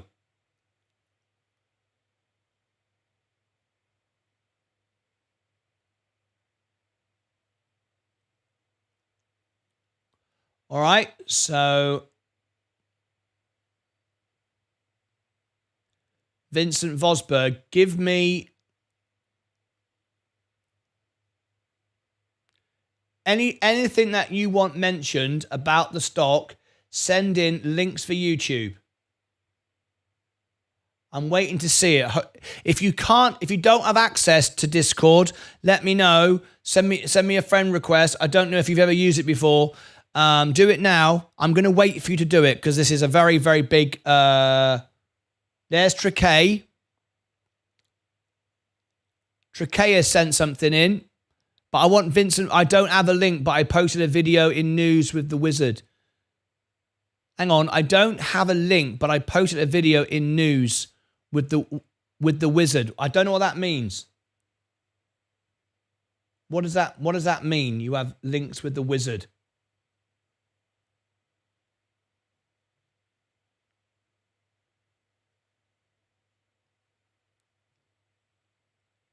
Stock news. Did you go in there?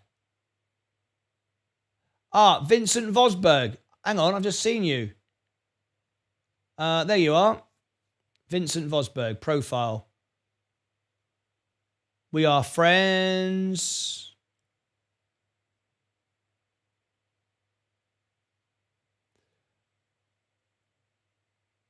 There you go.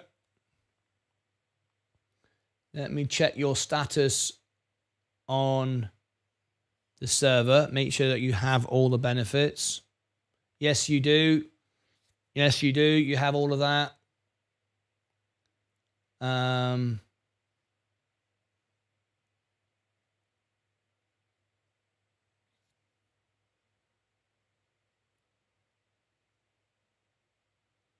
Okay, what's this?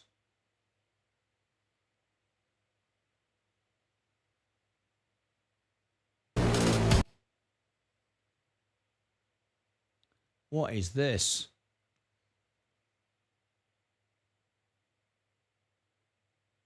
Be pretty subjective. Is this hot? Is it not? Or you can do what I like to do most of the time and the same thing, but they say it for whatever products they're going to make. You'll know this material is in those products because it is always identified through the supply chain. NASDAQ down to the OTC, they will. Now, I don't know what the float is. The float can be real laws that have to be discussed. I know where all of that original material is going. I'm just reading this. 100 patents, stealth markings, tech huge, Zyda on top, hot penny stock. Can't really share much of that. There's not.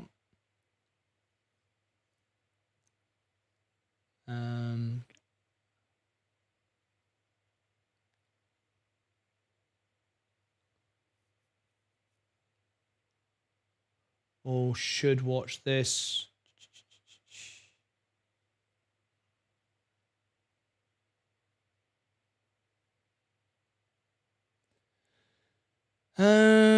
I knew about them having 100 patents at all the interviews I watched. Vincent, what's your price? Kevin B. I'm scoping Kevin B.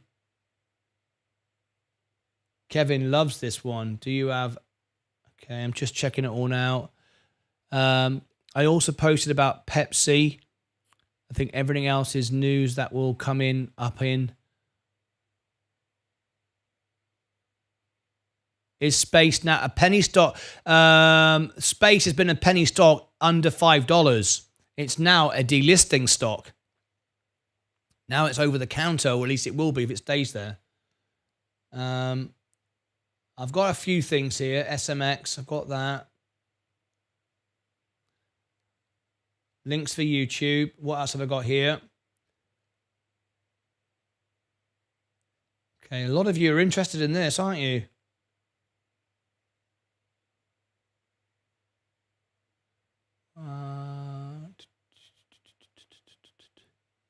That's just out.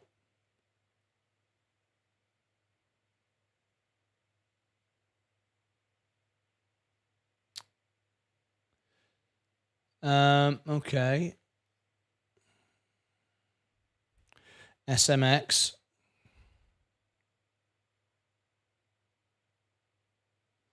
When I get a tip like this, I've got to do a lot of extra work. So SMX. Let's have a look.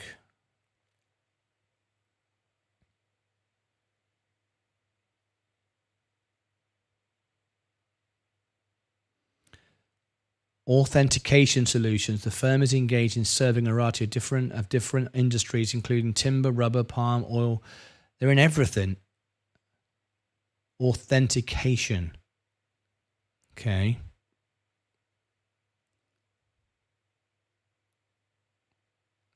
We recently did this for Kevin B, but this is going to be even more now. SMX, I've got that. Got that.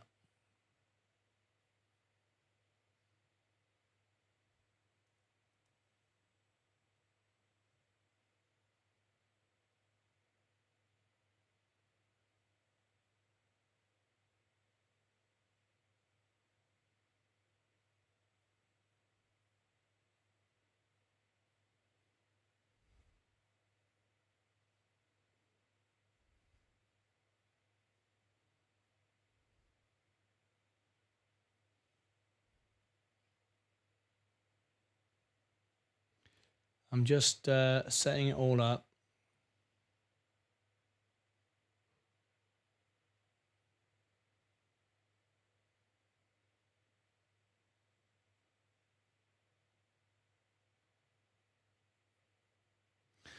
SMX.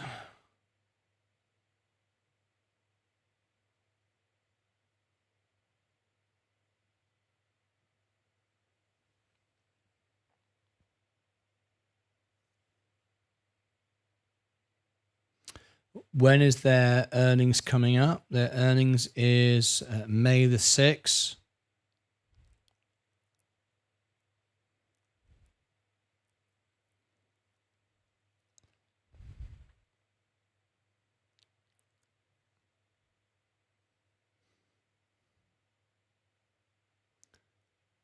SMX.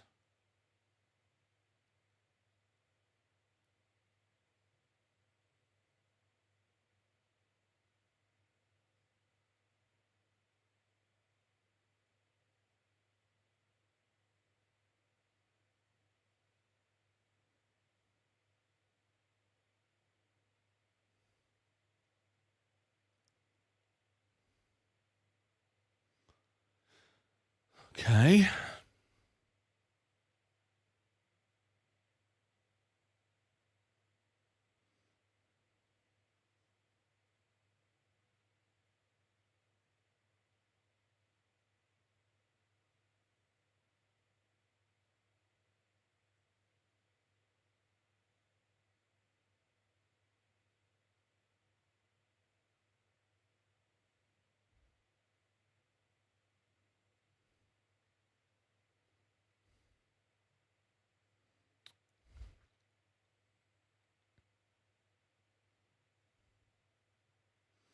I'm loading up a few things.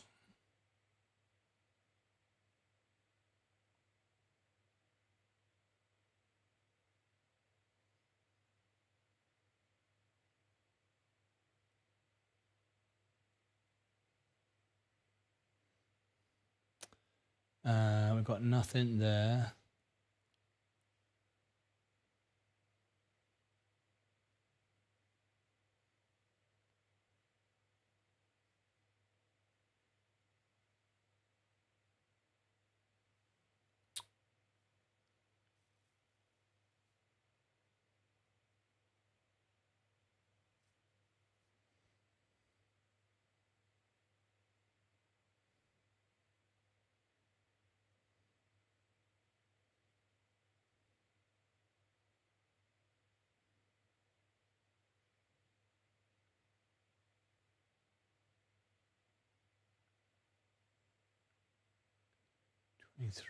June.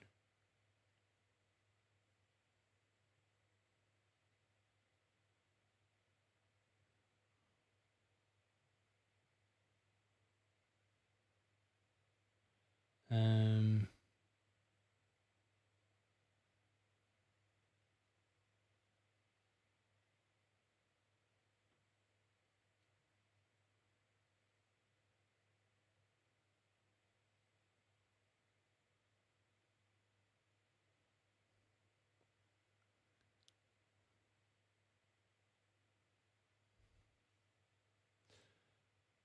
it's very new. Limited information.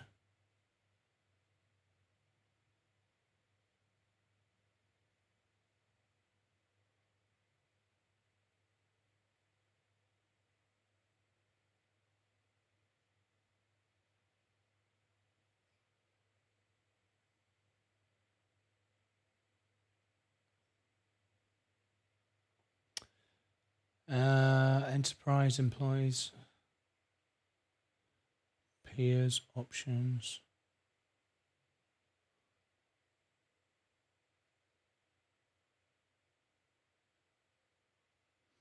So I'm going to use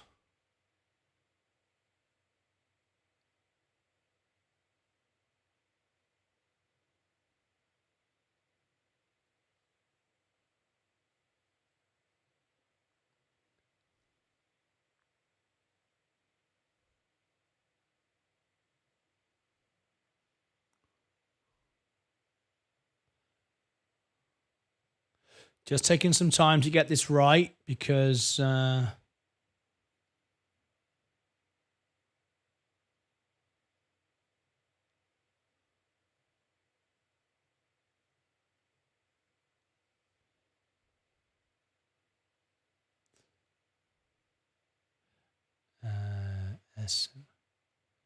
additional.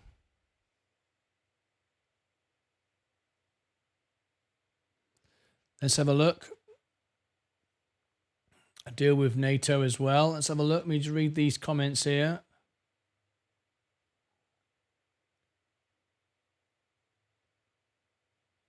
Where is the Pepsi link? I want that.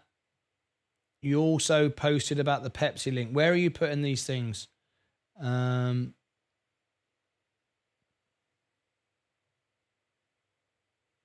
You said you also posted about the Pepsi link. I don't see. Where are you putting it? Links for YouTube is the place to put it.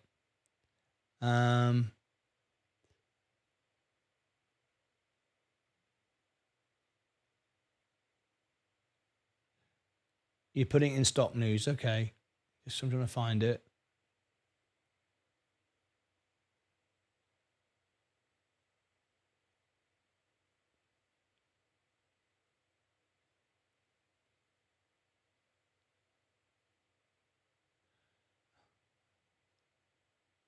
Wow, a lot of stuff coming in here. Putting it together. Oh, there we go. There's the Pepsi thing.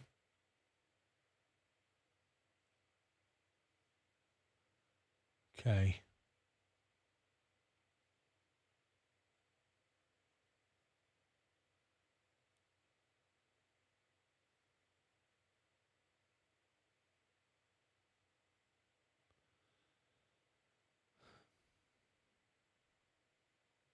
Okay.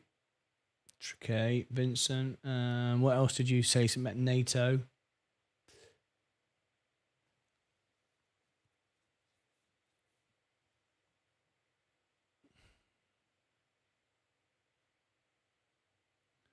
Okay. That'll do. I can't take any more information on it. It's a heck of a lot.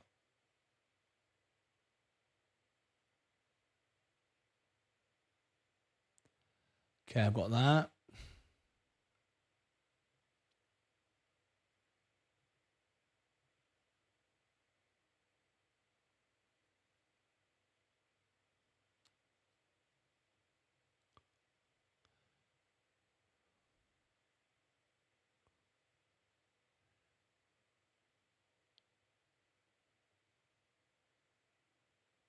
About us.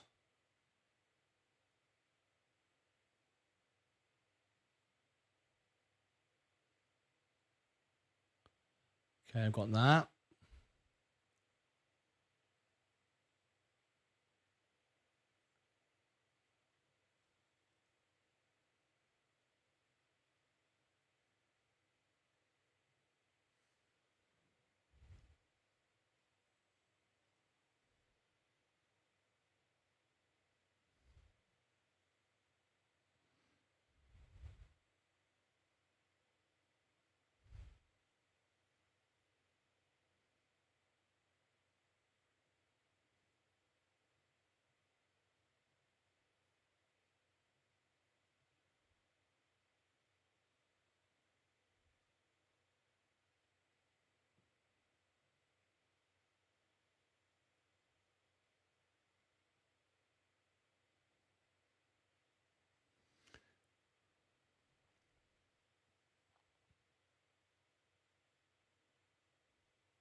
Technology.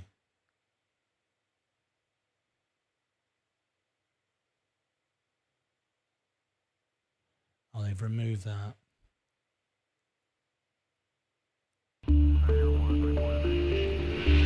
Security Matters solution to conflict minerals challenge using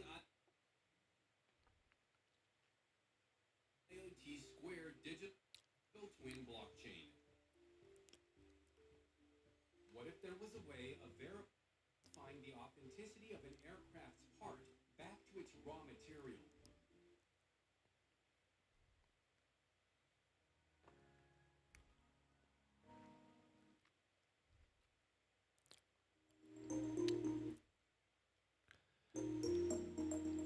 I wish they wouldn't use all this music. It's annoying because it does copyright. Just bear with me. I'm trying to get a good review here.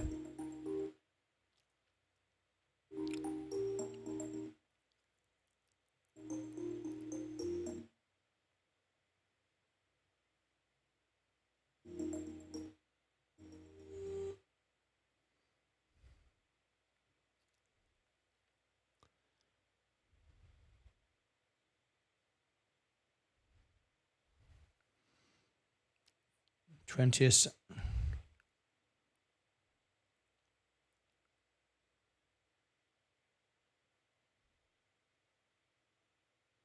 Trying to get a real grip of it before I do it.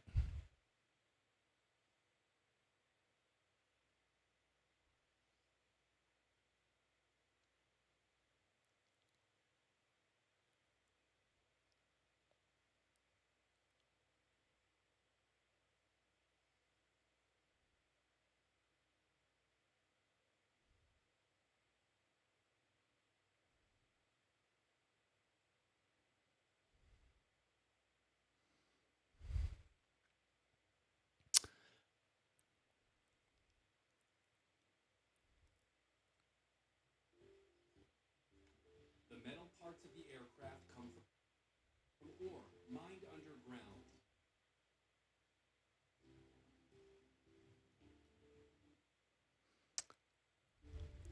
Security Matters technology enables a drop-in, unique, and invisible solution for marking raw material.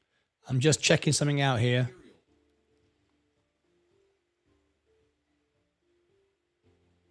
Embedded digitally via blockchain to create a trusted bridge between the physical and digital worlds.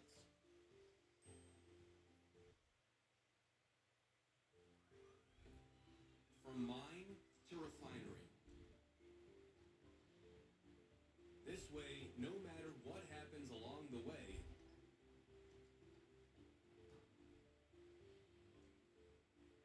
with Security Matters supply chain integrity solution, you'll always be able to know if the material came from trusted sources. Right. Or had been compromised, replaced, or faked, ensuring ethical mining.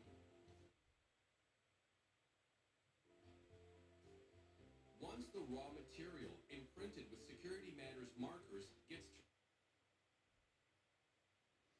turned into the desired alloy, it can be synced with the blockchain to create a traceable signature. The digital. Okay. Okay.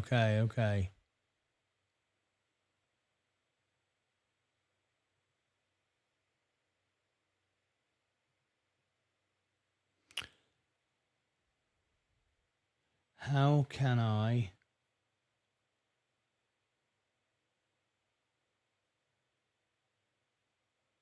Twin of the alloy. Right. Refresh that.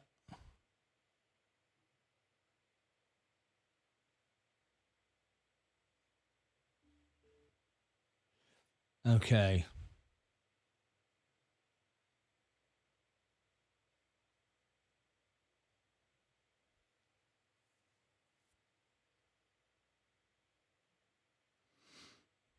Right. That explains what it is.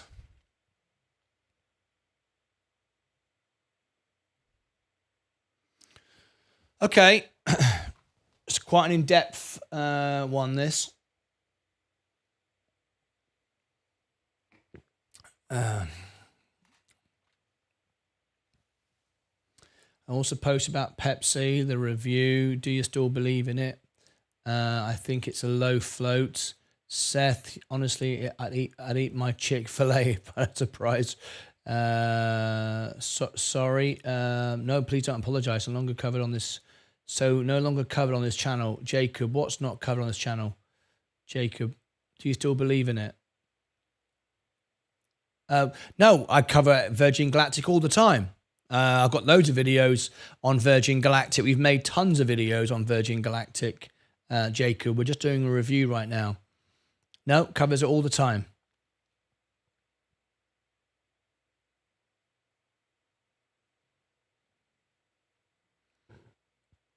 Are you going to use this review? I've got 200 burning a hole in my pocket waiting for you to tell me to buy it. Are we doing this? Are you? Yes, I'm about to do it. About Pepsi with NATO, I am back. Hiya. In Belgium, all that things don't work. Here, the government can sue you. That's it. Stock news on Discord. Okay. Afternoon all.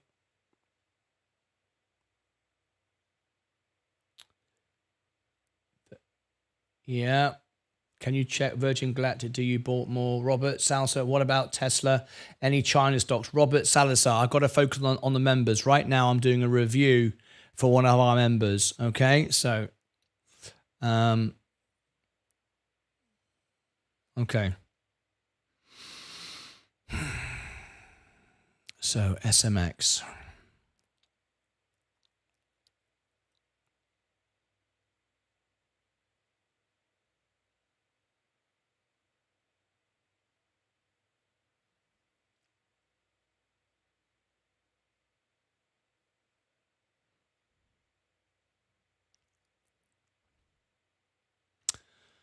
All right.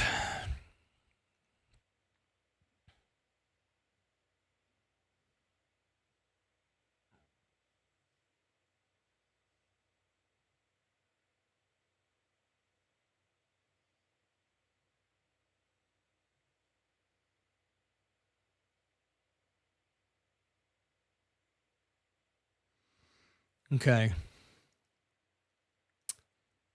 Technology.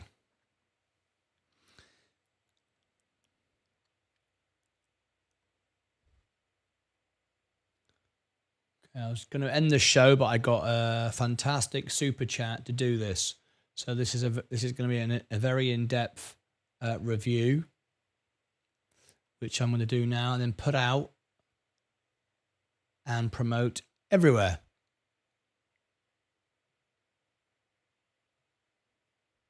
So without further ado, I think we can now start.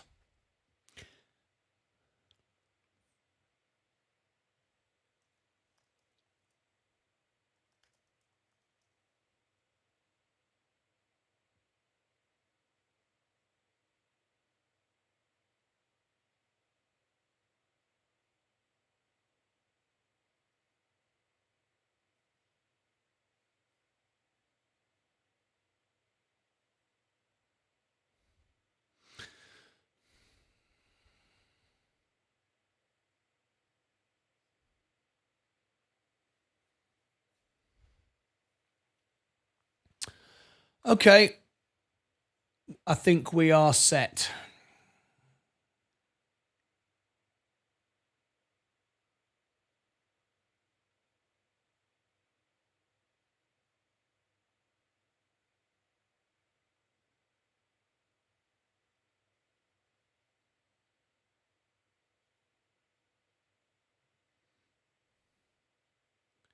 Recent events. Bring this back here.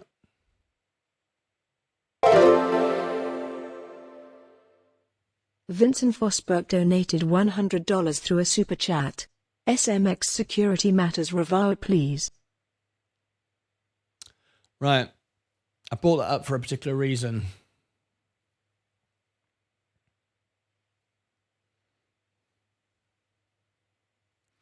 SMX at end.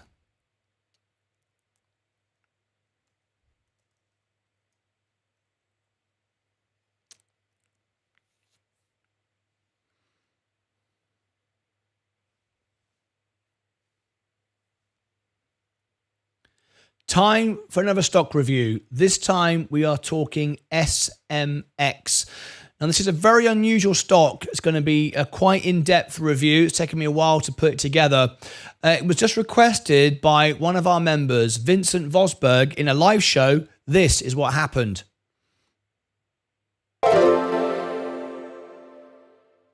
Vincent Fosberg donated $100 through a super chat.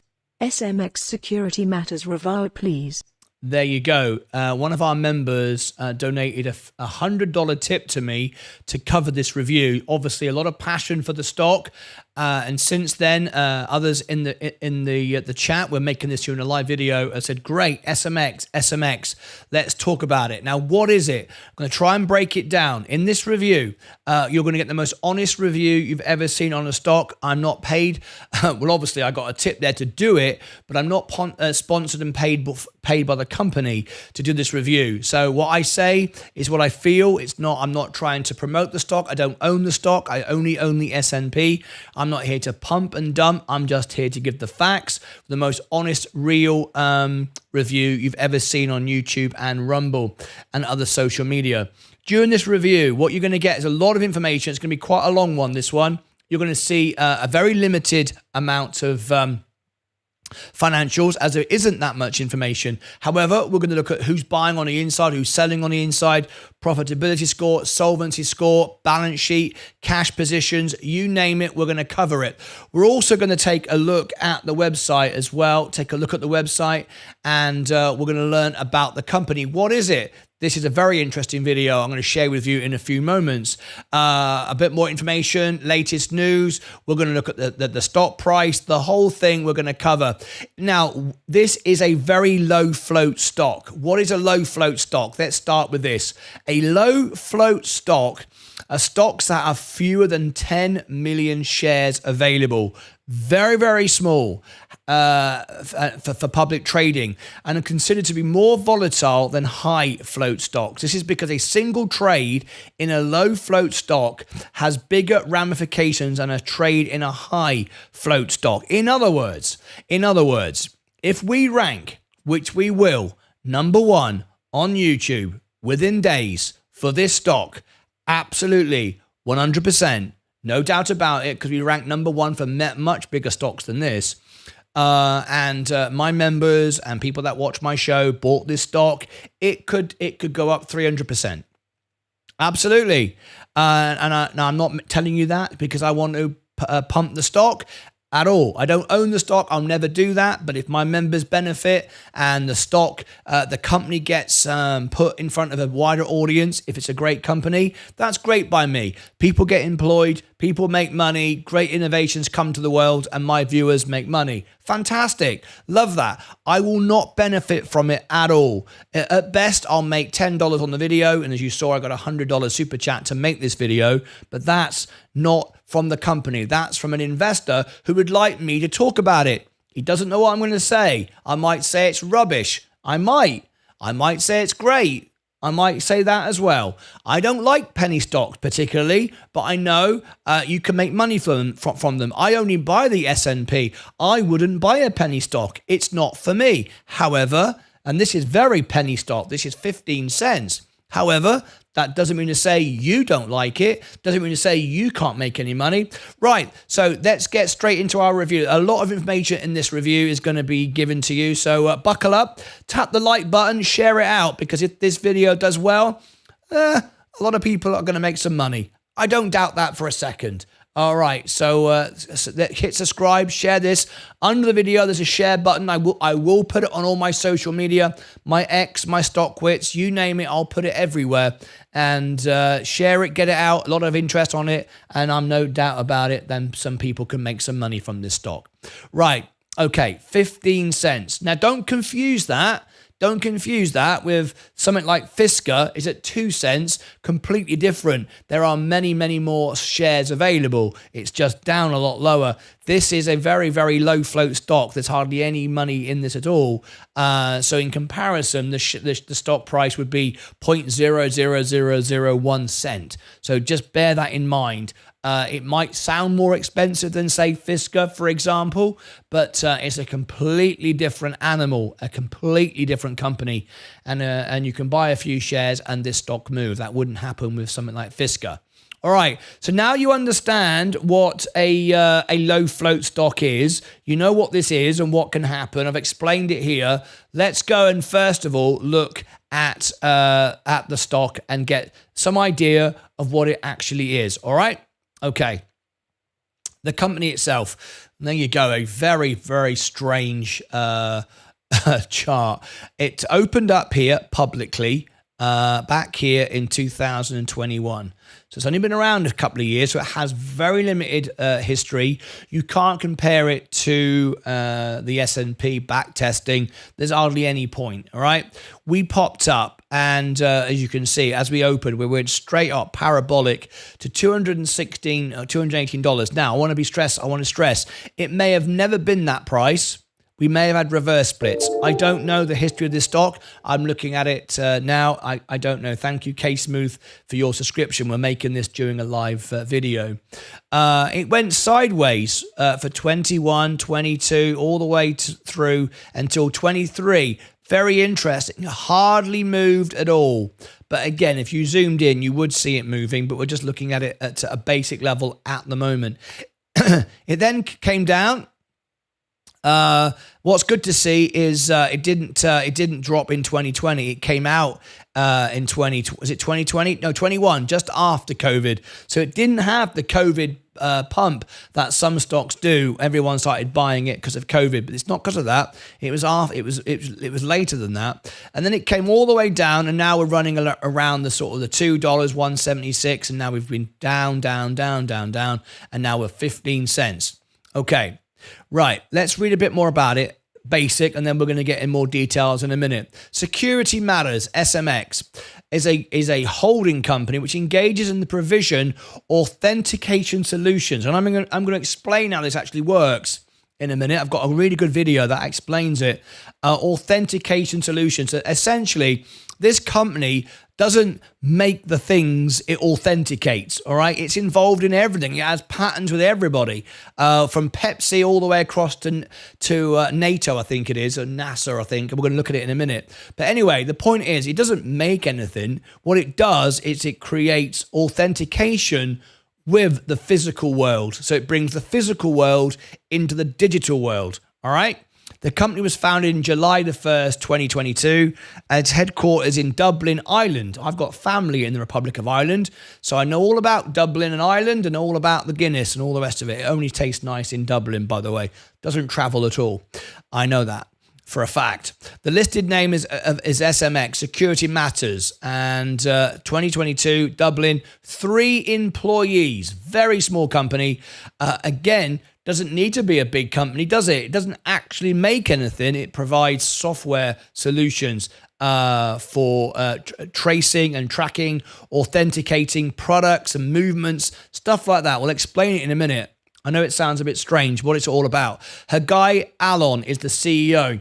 Love to have you on the show, Haggai. You can be on Haggai. I apologize. You can be on the show. My investors can reach out to you either through investor relations, share this review with you, and you'll come on the show. Love to learn and speak to you and tell me all about it. I do have family over there, so I'd love you to be on the show. Anyway, come and join me. Now then, if you was buying this through margin, it's 100%. Of course it is. Extremely risky, extremely volatile. We know that. Average volume, 3 million. Today's volume, 1 million. Very, very low float, very low volume, no dividend, gross stock. It's losing money, 0.03. The 52-week high, $58. 52-week low, 12 cents. Right. What about earnings? No earnings information shared here. However, I've got another source and I'm going to share that with you in a moment. Who else is buying the stock? Now, this is always a concern. Mullen, it is a scam stock. It's run by Dave Mitchery. It's a company that on purpose loses money. Dave Mitchery has taken many businesses bankrupt, and this is, unfortunately, the company it keeps, which means people will like to gamble on this stock. It'll be volatile, but of course that presents opportunity though. But just beware, this is not like buying the S&P 500. This is not like buying Apple or Berkshire Hathaway. This is volatile. This is potentially gambling, but we'll come on to it in a minute. Is it a good business? Does it deserve the title of gambling? We'll see. SoundHound. Huge interest in this stock. I haven't done this one. I haven't done Camber, but I know all about, or know a fair amount about Faraday, another stock which is traded the hell out of it, and that's not a good company at all. I'm sure that's going bankrupt. Anyway, That just tells you how volatile this stock is. If I share with you a chart of it over here, you can see exactly what I'm talking about. Up and down like a yo-yo. As you can see, very, very volatile. Anyway, let's get into it. Tap the like button, share it out, leave a comment. I will reply to all of my members' comments. Click the share below this video. Let's see if we can get this video to rank #1 on YouTube and Google, and let's see if my members can make some money. Remember, I am not going to benefit from the stock. I don't own it, and I won't own it. I only own the S&P. Right, now then, without further ado, let's go further into it. This is about the company, about us. Let's read this. Now, it's a bit small, so I apologize for having to look slightly away, but it's very, very small text they've used on their website. But let me see if I'm going to have to look away on my mirror screen over here. I apologize for that. SMX origin story from in the dark to informed intelligence. Now I'm going to give you a little video presentation in a moment so you can understand it. And then we're going to go into the numbers. This is an in-depth review. I've been given a $100 super chat to make this review, not by the company, by a member of my channel who wants to learn about the stock. All right. There's a big difference. There are moments the ground shifts beneath our feet. Suddenly, the entire global landscape changes. Business can no longer operate in the way it did before. Today, we are experiencing that change. The world is demanding greater and greater transparency, efficiency, resilience, a call to do things better, a challenge loaded with so much exciting possibility. That is why SMX decided to find a new way to unlock knowledge, to help counter the lack of transparency and create a system where bad actors have nowhere to hide. With augmented materials, you can know the granular detail of a material, its provenance, its purity, its integrity. That way, transparency can be built. In an industry, an industry can gain the intelligence it needs to work in a smarter, more productive way, linking parts of the value chain and enabling use, reuse, and reuse again to realize the potential of materials. It's a system designed for the 21st century economy, a system that is highly innovative and can empower businesses to build the real-world circular economy. A system that can help change the way we operate from the inside out, the system within. Okay. Enabling technology to successfully transition to a circular economy.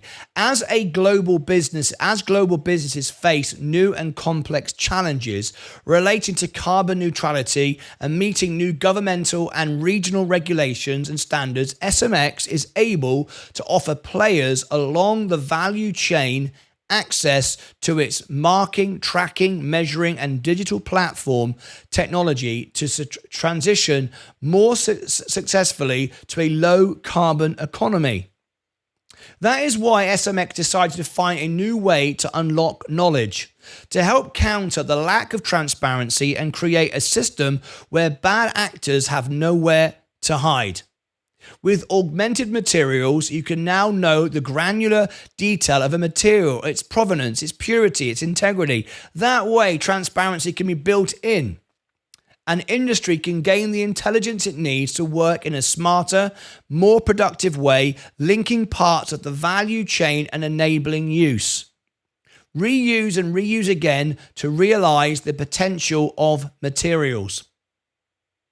SMX is a key technological tool in enabling brands and companies to use a transparent, measurable, tangible technology that can more accurately identify the origins and material composition of raw materials within the finished consumer product and its packaging, enabling it to re-enter the economy for recycling and reuse.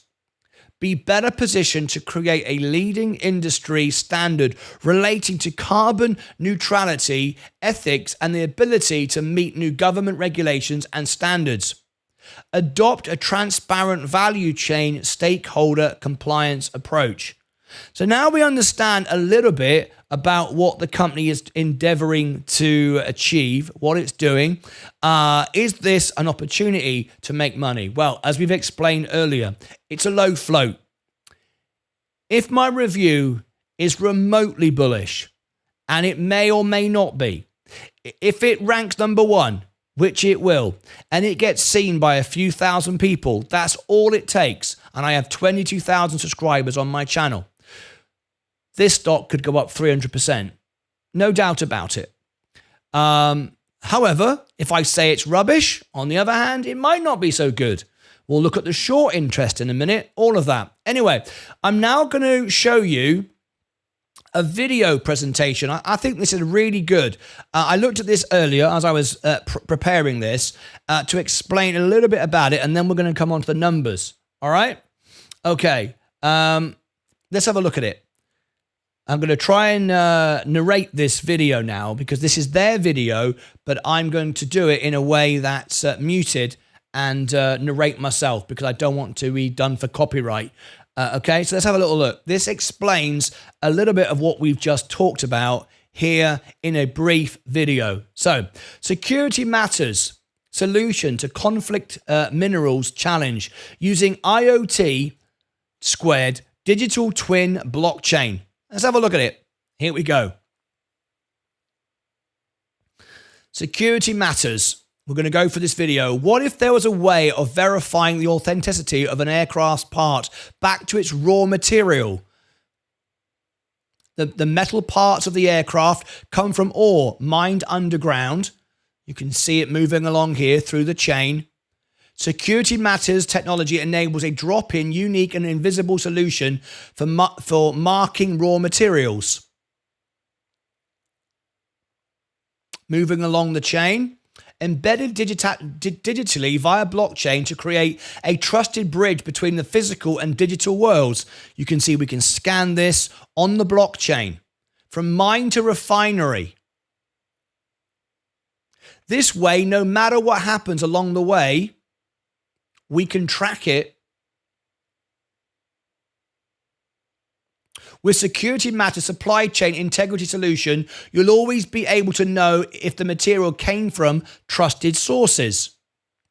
Very nice. Again, we're scanning it, we're checking it, we know what it's about. This provides lots of data or had been compromised, replaced, or faked. Once the raw material imprinted with Security Matters markers gets turned into the desired alloy, it can be synced with the blockchain to create a traceable signature, the digital twin of the alloy and the part of the aircraft. Good. Makes sense so far? When the alloy gets turned into aircraft parts, it still bears its unique signature. Comes out the other end. We've now got the aircraft part. There it is. Let's pick it up with a drone, allowing a global record of physical goods. An unparalleled brand liability. In the future, it's part of the aircraft. 25 years and a few repairs later, you'll always be able to verify its authenticity.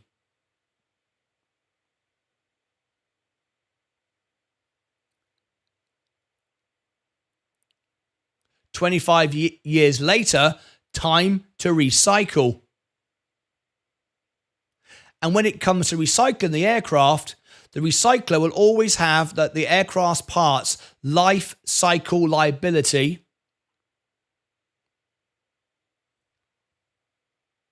ensuring an efficient, cost-saving, and sustainable future of the aircraft. Security Matters. Thank you very much indeed. KDSC has subscribed to me making this video. Obviously, people are interested in this, and I'm sure that this is going to do well. I hope you're enjoying the video so far. I'm trying to do an in-depth review here for one of our members. Okay, now let's have a look at the figures. Okay, can we make money from this stock? At the end of the day, we now understand the stock. We understand how the stock can move. We get all of that, but how do we make money at the end of the day? As investors, we're here to make money. You can see the stock is volatile. You can see with this video, it could trend and people could be buying it, and it could very easily make a 3x within hours, if I'm honest. But, you know, we'd love to find a great product and it benefits the world as not only my investors, which would be doubly fantastic, right? Anyway, let's now look at it. Can we make money from this stock? So we're going to see now if the money adds up, and we can turn the printing machine on and we can all make money. So before you get your credit card out, Mr. Jordan Smith, and decide to buy this stock, let's look at the numbers and let's see if it does actually make sense. But first of all, going to look at the past revenue on the company profile here. Now you can see Q4. Here we are. Revenue 2872. Q1 this is in 2020. 2187. 2187. 4537 revenue of 2020, and 2020 4537. Now we don't have any more information available here, so I'm now going to go over to a different website a minute and bring you some more. Just bear with me a second. Going to take you over to this bit of software. This is what my members can get access to for free. We're going to first of all start by looking at the intrinsic valuation.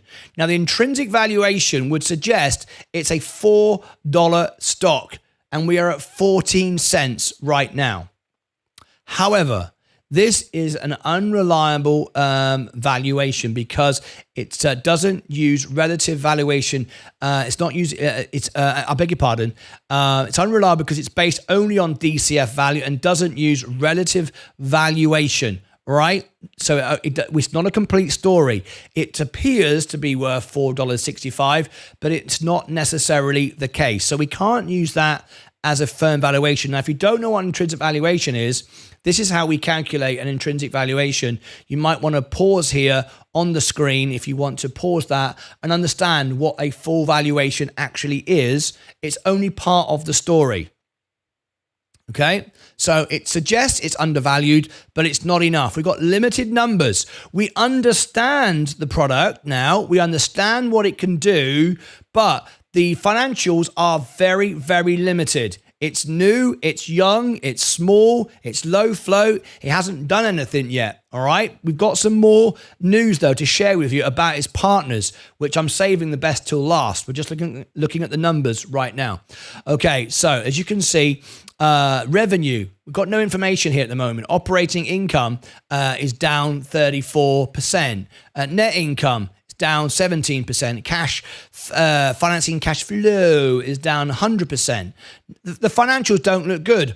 Operating cash flow up 27%. Now look, we have no updated details since March 31st, 22. What's going on? We don't have any information. It's 2 years ago. Very little information to go on. It's because it's a very, very small company and they've not shared any information with us. Hopefully, we've got an earnings coming up and we might be able to gather more information or even cover the earnings. If it's requested by one of my members, I'll cover the earnings. If someone super chats me for an earnings, we'll cover it live and we'll listen into the show, and that will draw more attention to the stock as well. Let me just see when the earnings might be. May the 6th. May the 6th, we expect the earnings. May the 6th. Now, if we get that earnings, it doesn't mean we're going to. It's expected. If anyone wants to book that in with me, I've currently got May the 6th. Is that after hours or before?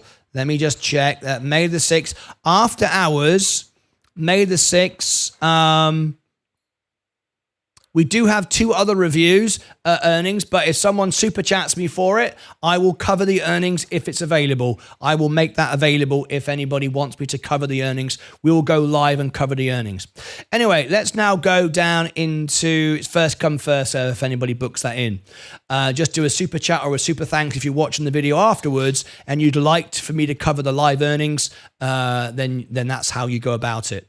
Right, assets, 129 million is the assets, of which 100, have we got any cash? Current assets, no.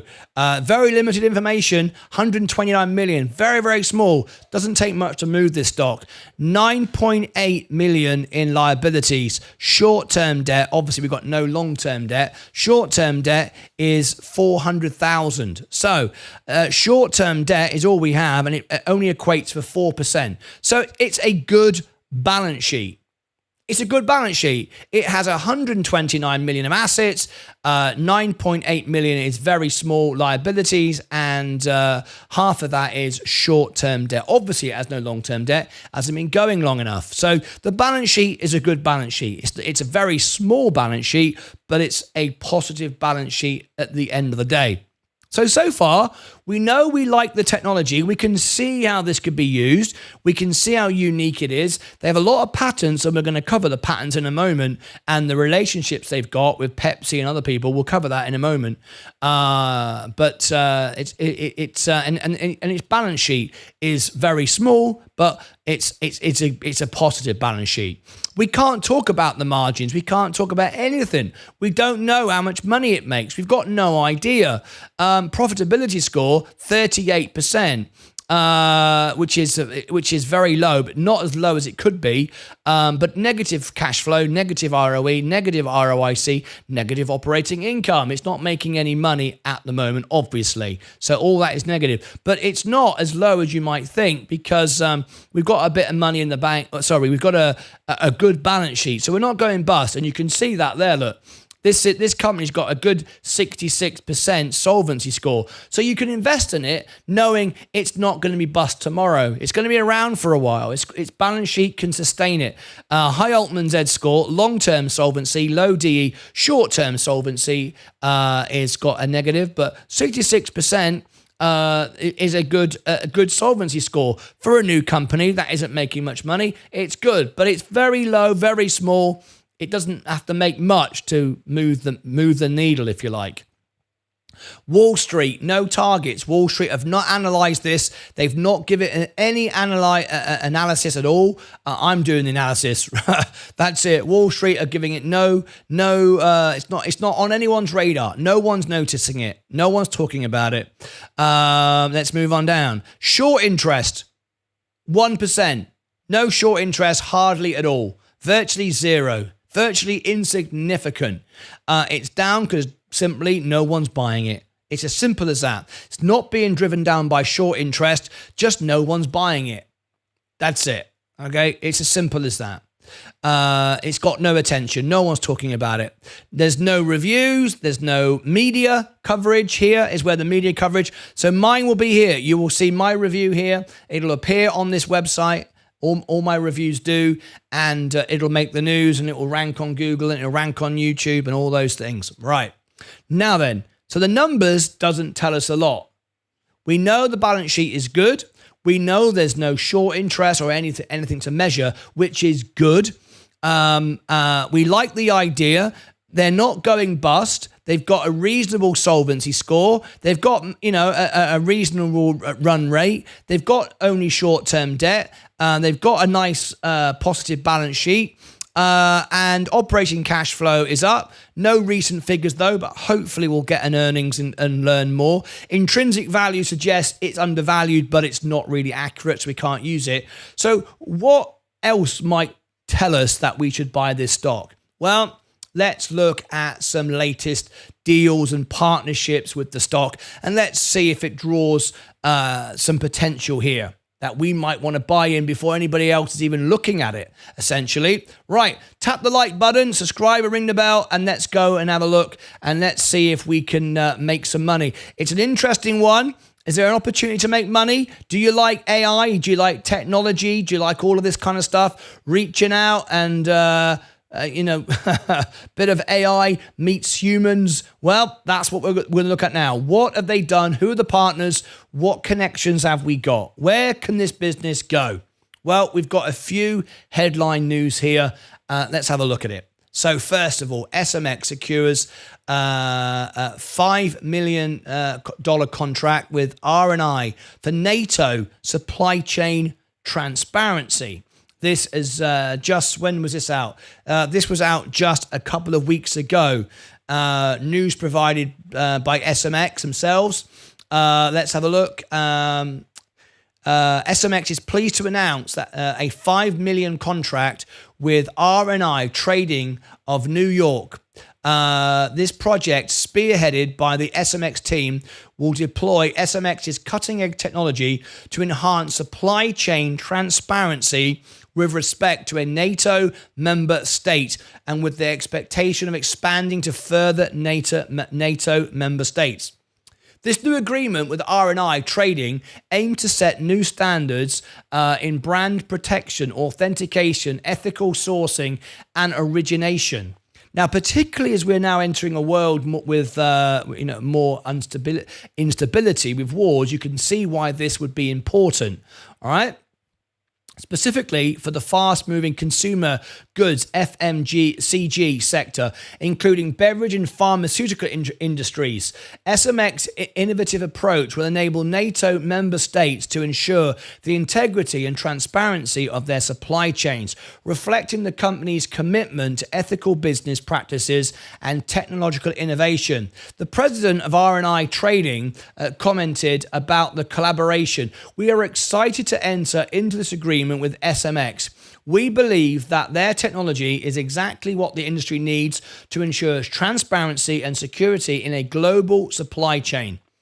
SMX initiative is a statement to its dedication to provide solutions that not only advance its technology, but also promote ethical, sustainable, and transparent business practices across industries and international borders. Okay. Some more partnerships. SMX and Pepsi, big blue chip company. SMX and PepsiCo Europe work to promote sustainability across Europe supply chain. Right.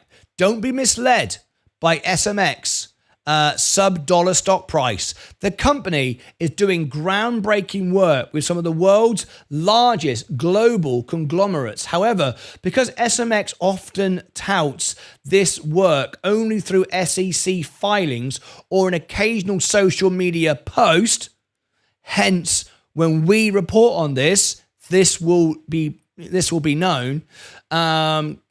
Those not following closely or willing to do some cursory due diligence will likely miss the news. And at the same time, the evidence for why SMX at current prices represents a value proposition too good to ignore. Now, I have to say, and I have to be honest, absolutely, I'm not sponsored by the company or anyone, and I'm not trying to promote a stock. I'm just here to bring you the facts. I have to say, and I have reviewed probably 130 stocks at this point, it's not normal practice for the company to suggest the stock is undervalued. The company doesn't promote its own stock price. You don't hear that. That's not what companies do. That's unusual language. I need to report that. Remember, this is always going to be honest and fair. I need to report that. That's an unusual statement to say. It's essentially promoting the stock price. You can promote what the company does and you can say what it does, but it's unusual for the company to use language which suggests that the stock is a good buy. They don't advertise and say, hey, buy the stock, it's great. That doesn't normally happen from a publicly traded company. Okay, just so you know. Draw to that what you will. And at the same time, the evidence for why SMX at current prices represents a value proposition too good to ignore. That is very unusual language, I will say. That case was made stronger on March 2024 when SMX filed about its excitement to share a pilot program. It's okay to be optimistic and tell everybody about the news, but you don't suggest that the stock is a good buy. That's not normal language from a publicly traded company. Anyway, to share a pilot program with PepsiCo to deter counterfeiting and ensure that product authenticity is complete. Notably, the success of its initial tests has moved the program toward finalizing and agreement to scale the technology across their operations and provide PEP accurate identification of marked PepsiCo packaging to validate supply chain transparency and safeguard brand integrity. A final deal could become a massive revenue generating driver for SMX. All of that language is fine, considering the product volume associated with PEP and their intent to promote and track sustainability initiatives across their European supply chain. Important to the SMX value proposition, PEP appears interested in leveraging SMX's invisible marker system in waste sorting to track closed loop recycling and verify sustainability claims. Okay. If a deal is made, so a deal hasn't been made yet, got to be clear, because Pepsi would jump all over it if they said a deal had been made and it hasn't. Just bearing in mind, the language used here is a little bit promotional. It's not normally done by the company itself. If a deal is made, it will be another tremendous client win for SMX, adding to a who's who customer list interested in our already utilizing its blockchain tech system to identify, sort, and pack waste. Considering the enormous success SMX has had in validating its technology with other global brands and agencies like Continental, the Perth Mint, the North American Flame, a retardant NAFRA, LVMH, and the Israeli Cotton Board, adding them to the long-term client list after its trial program may be more than likely. It's probable, in other words, a roughly 14 cents today catching SMX stock at these levels may be a ground floor as it gets. Again, I want to put a warning out. It's very unusual for a company to use such language about promoting the stock. Okay? Anyway, let's move on. What else do we have? Security Matters stock rallies 12% after technology successfully marks and tracks 2.2 tons of silver. This is another thing they've done. Let's read into this. Okay. SMX shares are firmly in a rally mode after adding 12% to their value on Monday. The continuation of the bullish trajectory results from updates showing SMX's invisible marking and tracking technology can be invaluable addition to facilitating a circular economy for a growing number of raw materials. The latest came on Monday when SMX announced successfully completing its proof of concept for ethical sourcing and authentication of 2.2 tons of silver in cooperation with Sunshine Minting SMI. The program covered the marking of the silver raw material through continuous manufacturing processes to final products, including recycle loops. Elements of the process demonstrate how remarkable this SMX technology is. Okay. We've also got another bit of information here. SMX announces the successful completion of proof of concept for ethical sourcing and authentication of silver in cooperation with SMI. We've just covered that. That's just a different way of saying it, but we've just covered that. And lastly, SMX announces the successful completion. That's the same again. Okay, we've got several news items saying the same thing.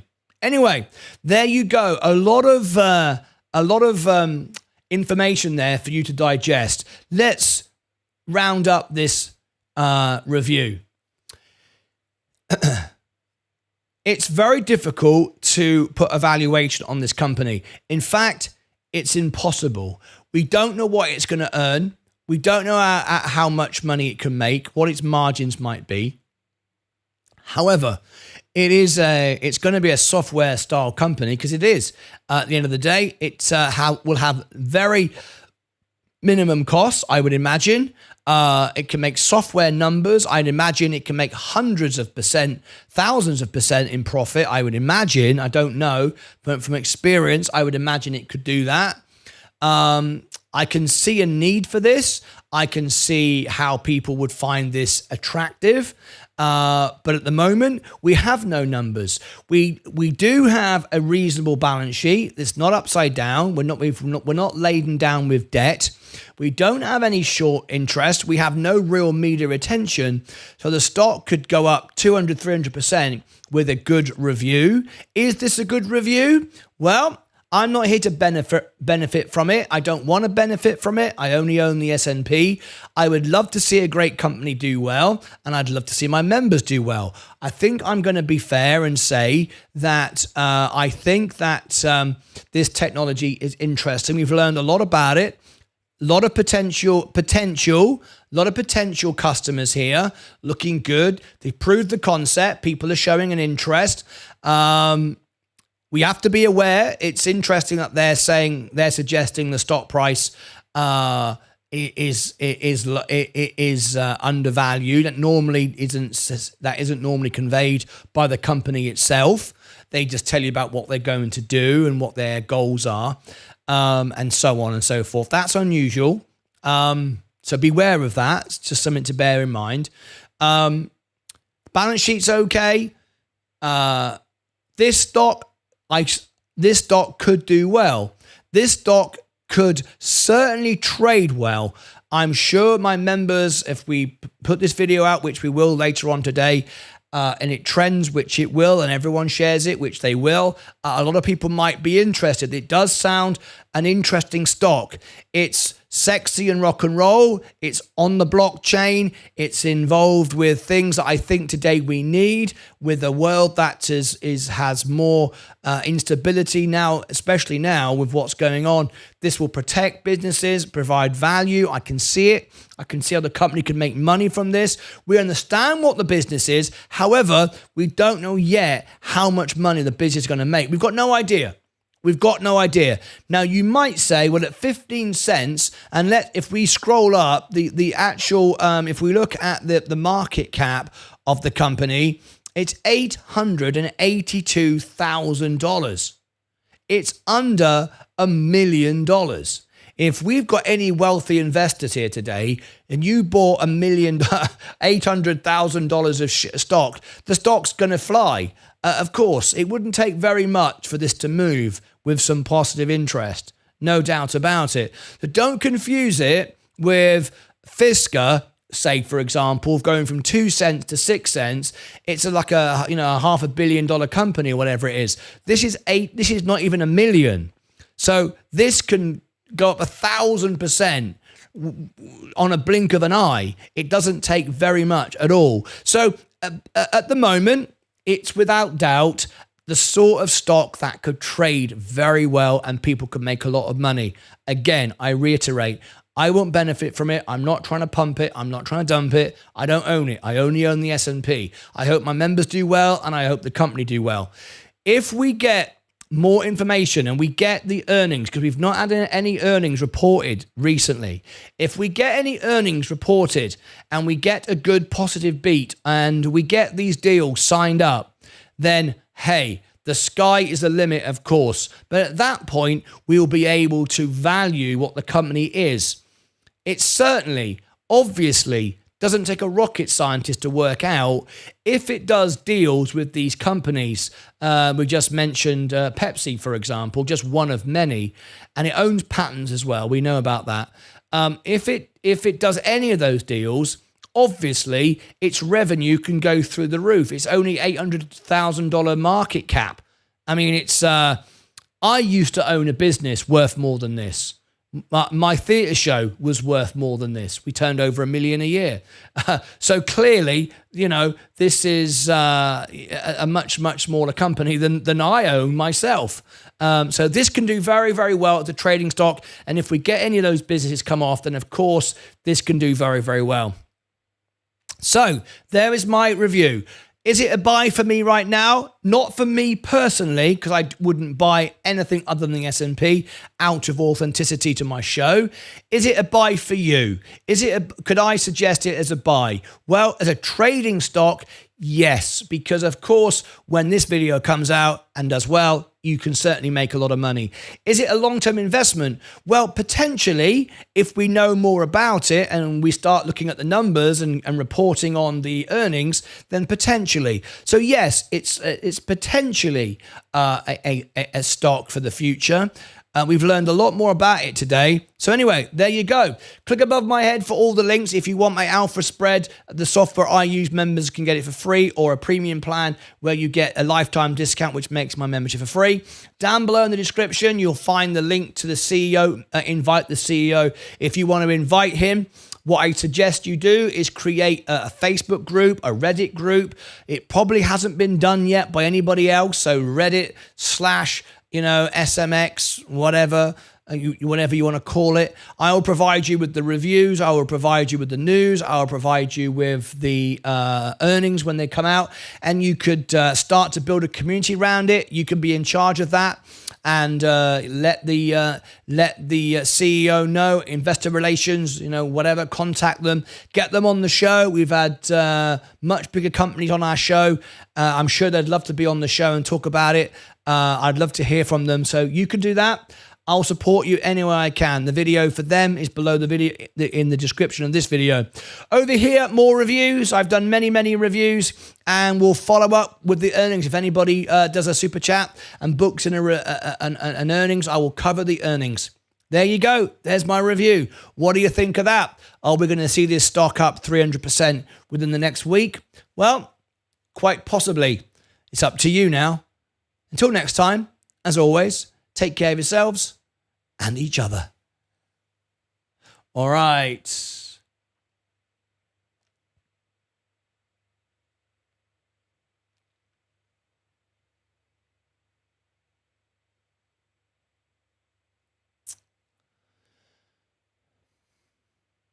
All right, there we go.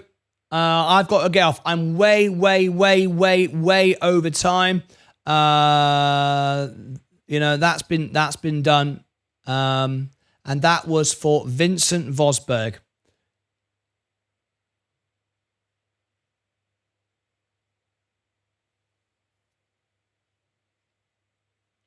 That was a special review. If you do a super chat like that, $100 like that, not only do you get your review immediately, you get a very detailed review. Okay, so thank you, Vincent Vosberg. I am going to get it out now, and then you can share the hell out of it and create your Reddit groups or whatever you want to do. And the rest is up to you. You're very, very welcome. You are absolutely welcome. Can't find it on Saxo. Sebastian, let's go. That was well done. Trichet, thank you. Oh my God, look at Fisker. Yep. No surprise. No surprise there. Right, okay. No, I didn't get lunch. I didn't even stop. So I'm going to get out of here. I'll go have a break. I'm absolutely whacked. I went on because I got a really great super chat. That was done extra. But I'm absolutely whacked. I don't even know if I'm going to do a closing bell because these two videos need to premiere. We'll see. I might not even get time to do a closing bell. Anyway, let me send everybody now to this video. How many people are watching me still? Oh, we're about to hit a big milestone. 21,987. I guarantee by the end of the day, we'll be at 22,000 because of this video that's going to come out. No doubt about it. No doubt about it. How many of you are watching me? 55. Right. I'm going to send you all now to the extra channel. Go there. Vincent Vosberg, look at that. Lunch on me. Thank you. I'll take Leah out. We'll go and get a Mexican. Thank you very much indeed. I'm starving. That's very, very kind, Vincent Vosberg. You've been very generous. I hope the video makes you a lot of money. I think it probably will.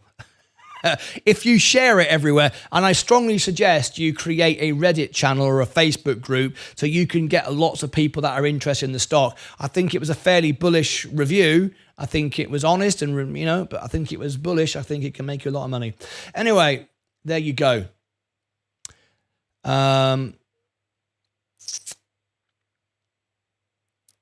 So I'm going to send everybody. There is the extra channel where we are live right now.